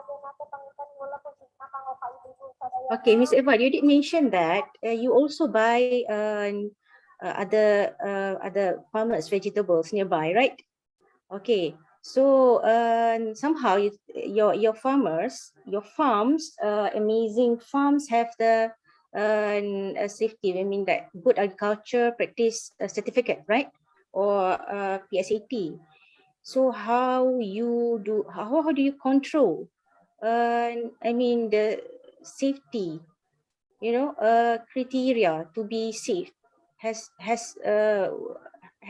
in Malaysia we do give certificate to the farms, meaning that the product that produced from the farm should have qualified with all these obligations of the safety itself. So how you control the others? Because you also take their vegetables, their products, and sell under your brand, isn't it? Yeah, which means you have the safety qualifications. Yeah. Actually, for the safety one, right now we enter to that level also. So for the certification, it's not established in the beginning time, but the certification it's established in the last our hydroponic system. So right now, yes, we're still learning by doing. And for the supplier in the certification scheme, they also monitor and also ask the supplier. So not just only our product, but also for the partners farmer that we take the product. So maybe Novi also can tell us about this scheme. Okay, Miss Noor, very good question. I'm so sorry. You asked about the security, how to guarantee the security, the safety of the product, right? Especially for the partner, right? Right, because you have obtained the safety standard, right? Good agriculture practice. Okay. So we have one team, and this team do evaluation to the partner. They control the partners. Then they take the samples I mean, they take the plant from the partner to be tested whether it is safe or not. So the vegetable which is tested to get the certified, it is not only from the Amazing Farms plants, but also it takes from the partner. So there is one team to control the partner. Oh, so that's mean you must be your company, what we call that, ensure that farmers which is want to sell their products to your amazing farm should be have obtained the agriculture good practice standard too, right? Yes. Yeah. Okay, thanks.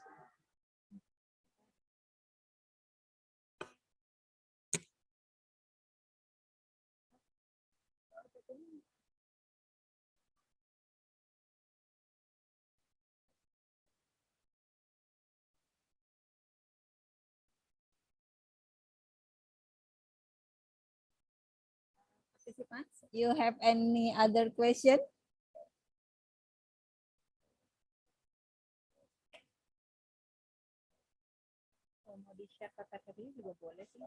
We have a great resource speaker in here, so I think you can use this advantage to them about the hydroponic system or about the amazing farm or about anything regarding the business in hydroponic.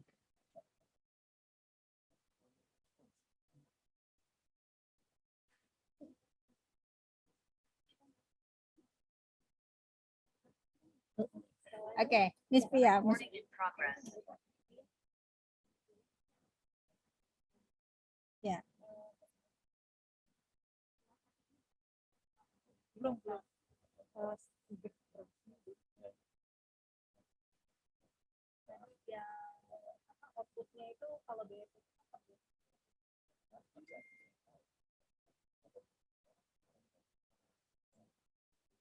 Okay, participants, do you want to ask to our resource speaker in Amazing Farm? Aku bisa jawab.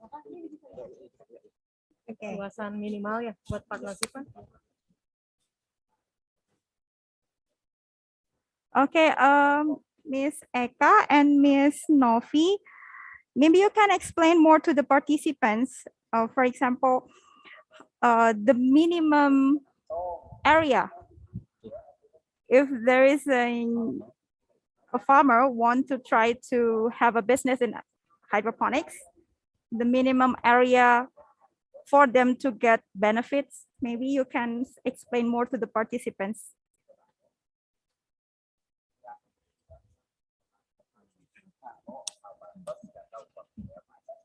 Okay, thank you for the questions. So the question is asking about the minimum area to be for the partnership. So it's the minimum area, it's about 100 meter. Minta Agricultura that was established in 28 August.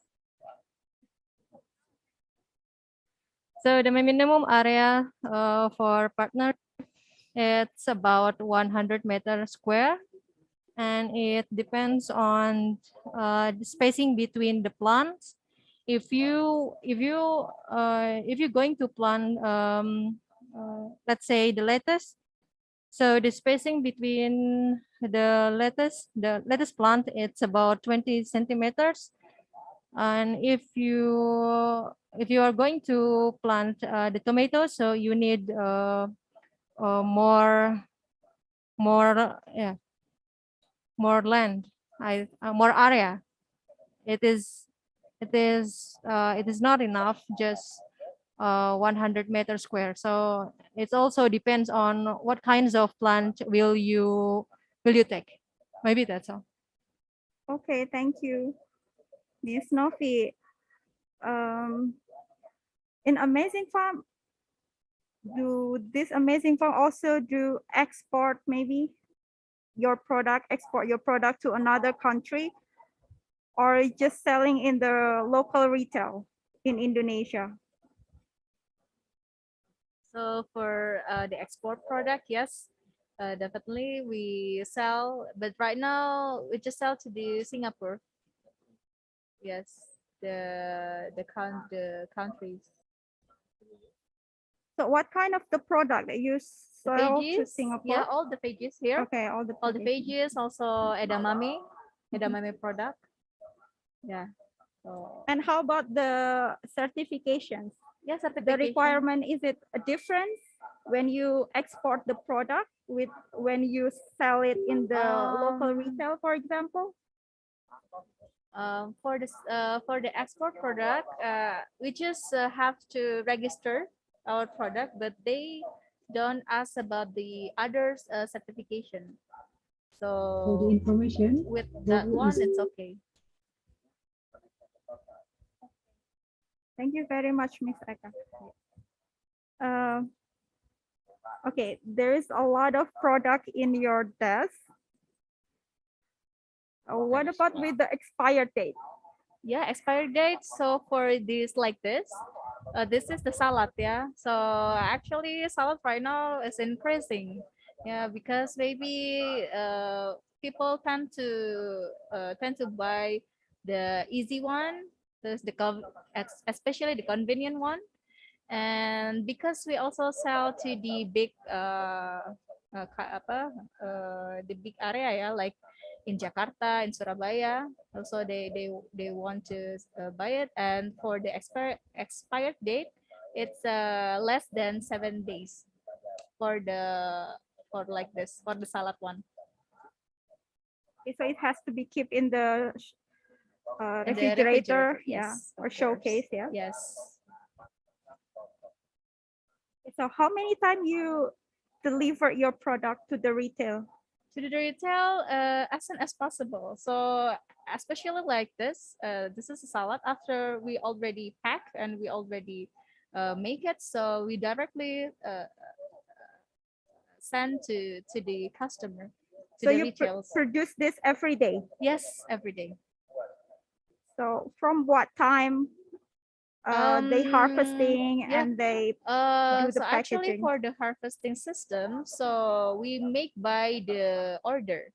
So after we already get the pre-order, so after that tomorrow in the morning, so we take the pre-order, and after that we make the salad, and after that we sell. In Bandung area, we already have a lot of stores together with the Amazing Farm. And also we sell to the, because we also have the packing house in Tangerang, in South Tangerang. So we also send to Tangerang, and after that we also send to Surabaya and others area. So there's a lot of activities, never Yeah, stop. a lot Yeah. of activities. Actually, also the participants that already registered and also joined to be a producer, they also know about how the rhythm, it's really quick in the hydroponic and also in the horticulture system. So yeah, it's a challenge, but it's really nice to know that we can sell the good products, and also the customer also satisfied about our products. So yeah. Okay, thank you very much, Miss Eka. For Miss Novi, can you explain to us about the pest and the disease control in this greenhouse, for example? How you control the pest and the disease? So yeah, we cannot free from pests and disease. There is always pests and disease in the plant, but we do controlling the pests and disease by sampling, and then we do a prevention like use yellow trap, blue trap, and then do sanitation surround the plants, sanitation inside the greenhouses, cleaning the tools, and then we do evaluation. Talking about pesticide, it is the last option. We do an observation for the pest and disease. If the population of pests, I mean, if the pest and disease get the economic threshold, we do spraying pesticide with a lower concentration. But using pesticide is the last option. That's all. Okay, thank you very much, Miss Eka and Miss Novi, for your great experiences and informations. And now we're back to Bu Yanisa.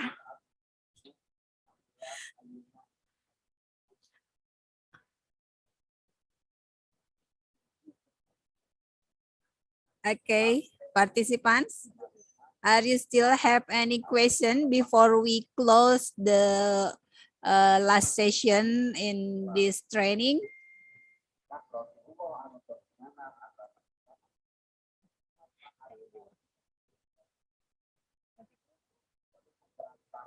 Okay, I think it's enough, yeah. So before we go to the closing ceremony, we will play again the video of Amazing Farm. Please.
After being harvested and the harvesting buckets have been filled, the harvested vegetables are transported to the packing house. Next, product is weighed and recorded in the book before entering the next process. This is the sorting process. This process is essential for selecting good quality produce, which are marketable, and removing undesirable parts of the produce. After the vegetables are hand-sorted from defects, including damage, decay parts, and already meets the requirements, the product is going to be packed. Now, you can see the tomatoes. We take it, weigh, and pack into 1 kg per plastic.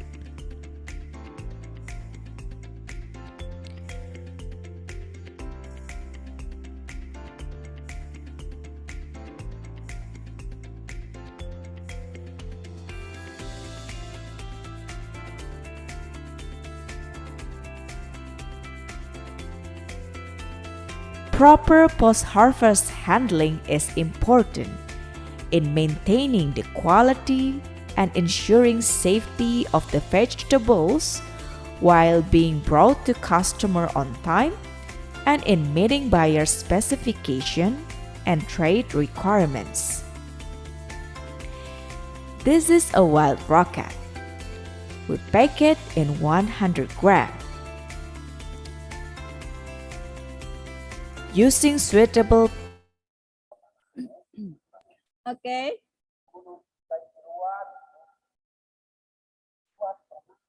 Okay, dear all participants, our learning agenda is complete.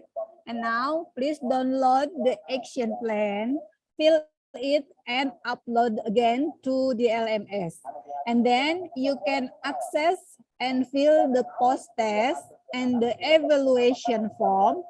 There is a facilitator's evaluation and LMS evaluation form through the LMS platform. And I would like to inform that every participant who have completed the pre-test participate in a Zoom meeting, download the material and videos, do the post-test and evaluation, will receive a completion certificate. The completion certificate will be sent through to your email. I hope you complete all activities in LMS until you see 100% completion progress in the lower right bar of your LMS. And now we are proceeding to the closing session. Honorable the Director of ICAT Lembang, Dr. Ajat Jatnika, Honorable the representative from ICAT Jakarta, the Ministry of Agriculture, the Republic of Indonesia, distinguished guests, distinguished participants, ladies and gentlemen. Now we are proceeding to closing session. The first agenda in this closing session, we will invite participants to give some impression about this online training course. For the first, we invite Ms. Ayemiatu from Myanmar to deliver her impression about training. Ms. Ayemiatu, the floor is yours. Okay. Hello, good afternoon, everyone. Firstly, I would like to say, okay. Firstly, I would like to say thank you very much for inviting me to attend this training course. It's really interesting and I have got a lot of knowledge about hydroponic techniques. For example, how to install the hydroponic system, how to make nutrient solutions, and how to care and manage the acidity in hydroponics. And also thank you very much for visiting to amazing plant and tuna plants. These plants have been using the latest techniques in hydroponics. Thank you very much for ICAT Lembang Indonesia. Thank you very much. Thank you, Ms. Ayemiat, for your impression. Okay, the next impression will be delivered is from Mr. Wasin Tongpisit Sombut from Thailand to give his impression about this online training course on hydroponic farming techniques. Mr. Wasin, the floor is yours. Okay. Thank you for the director and supporter, everyone from ICAT. I feel honor and get its knowledge and update my experience about hydroponic farming technique from ICAT in Thailand have a vegetable production from farming technique, but I think about use knowledge for develop hydroponic farming technique in Thailand in the future. Thank you so much. Thank you, Mr. Wasim. Thank you so much. Okay, thank you. Have a great day. Now, we are heading to the final agenda of today's session. That will be closing speech and say farewell from Dr. Ajat Jatnika, the Director of Innovation Center for Agricultural Training Lembang. Dr. Ajat Jatnika, the floor is yours. Thank you, Mrs. Yanisa. Honorable representative of Indonesian Agency for Agriculture Extension and Human Resource Development, Ministry of Agriculture, Republic of Indonesia. Honorable representative of Indonesian Center for Agriculture Training, Ministry of Agriculture. Honorable Resources Speaker, Mr. Widya Surya Prayoga, Ms. Eka Novia Enriani, Ms. Novianti. Distinguished participants, guests, ladies and gentlemen, good afternoon. It is a privilege for me to be with you on the occasion of the closing session of the online ASEAN training course on hydroponics farming techniques. Let me express my sincere gratitude and appreciation to each AUGAT focal point in Malaysia, Thailand, Myanmar, Cambodia for sending participants to join our program.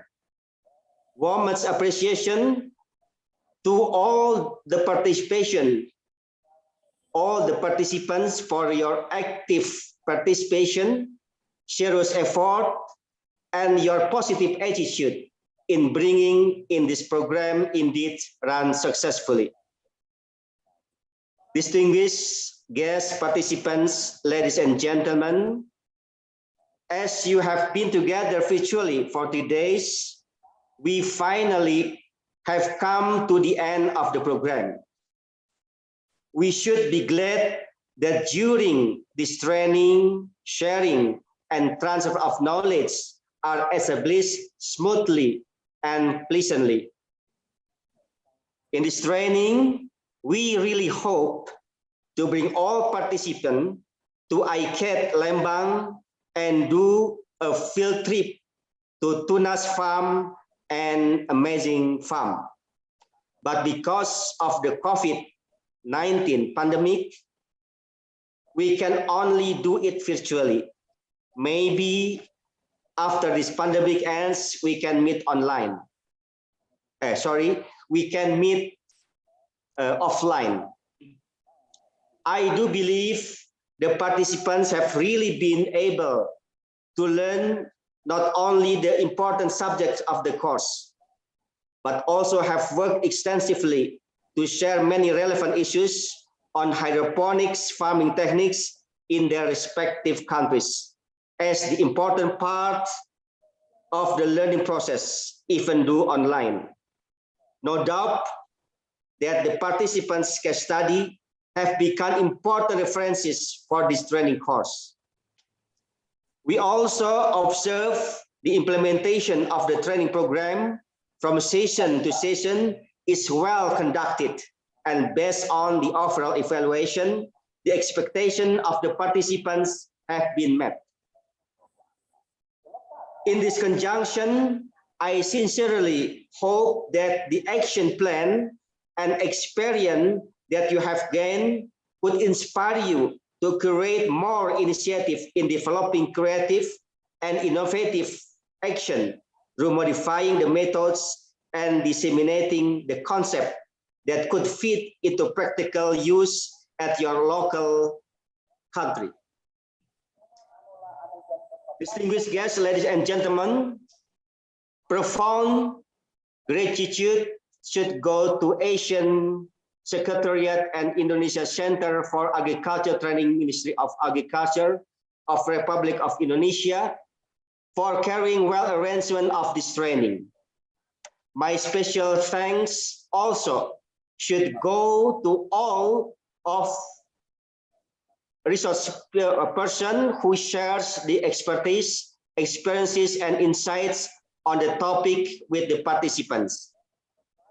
In particular, I would like also thank Mr. Widya Surya Prayoga, Ms. Eka Novia Enriani, and Ms. Novianti for your valuable contribution for preparation to this day.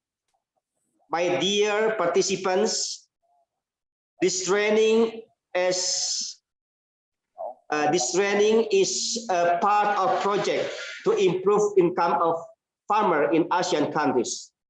The end of the training will automatically start a bigger task in your country. Agribusiness is dynamic. Up and down will be faced in every country. However, agriculture is proven as a sector that always grows and is dearly needed as it is a fortification of a country. For your information, Indonesia Center for Agriculture Training conduct twice a week live program so-called Bertani on Cloud or Farming on Cloud. This program we present for Indonesian people who engage in farming or people who start to take interest in farming. As this program is live broadcasted, you may watch and raise questions there. Once again, congratulations on your contribution. We, as the host country, we welcome any feedback and open consultation regarding hydroponic farming techniques. I hope you gain so many things from this training, and we wish you luck in your business. Finally, on behalf of the Ministry of Agriculture of the Republic of Indonesia, the online training course on hydroponic farming techniques for Asian countries officially closed. Thank you very much. Wassalamualaikum warahmatullahi wabarakatuh. Waalaikumsalam warahmatullahi wabarakatuh. Thank you, Dr. Ajat Jatnika, for the closing speech. And distinguished guests, distinguished participants, ladies and gentlemen, now after we finish entire session, I decided to conclude this synchronous learning platform. Thank you very much to the lecturers for share your knowledge and your experience on this online training course on hydroponic farming techniques. We wish you all much success for your future and different way. Finally, I would like to thank to the participants for your engagement. Keep in touch and stay healthy. See you in the next course. But before we are leave this Zoom meeting, I want to take a photo together again. And so please open your camera first.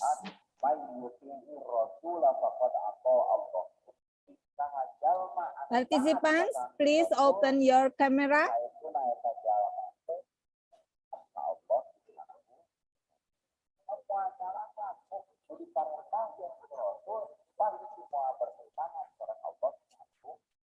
Screenshot.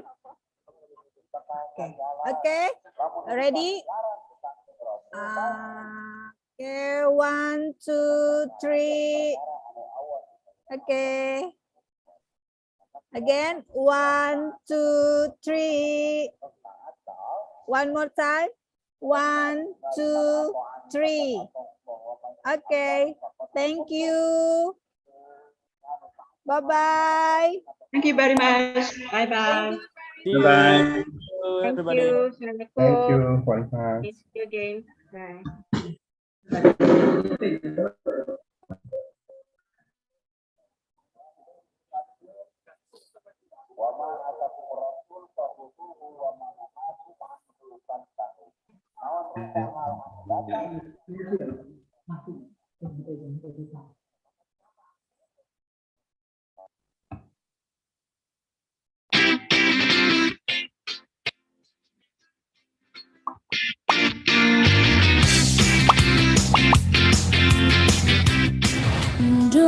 Indonesia tanah air kata pusaka abadi nan jaya.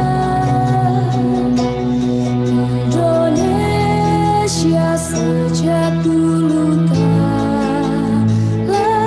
tetap dipuja-puja bangsa. Indonesia tanah air kata pusaka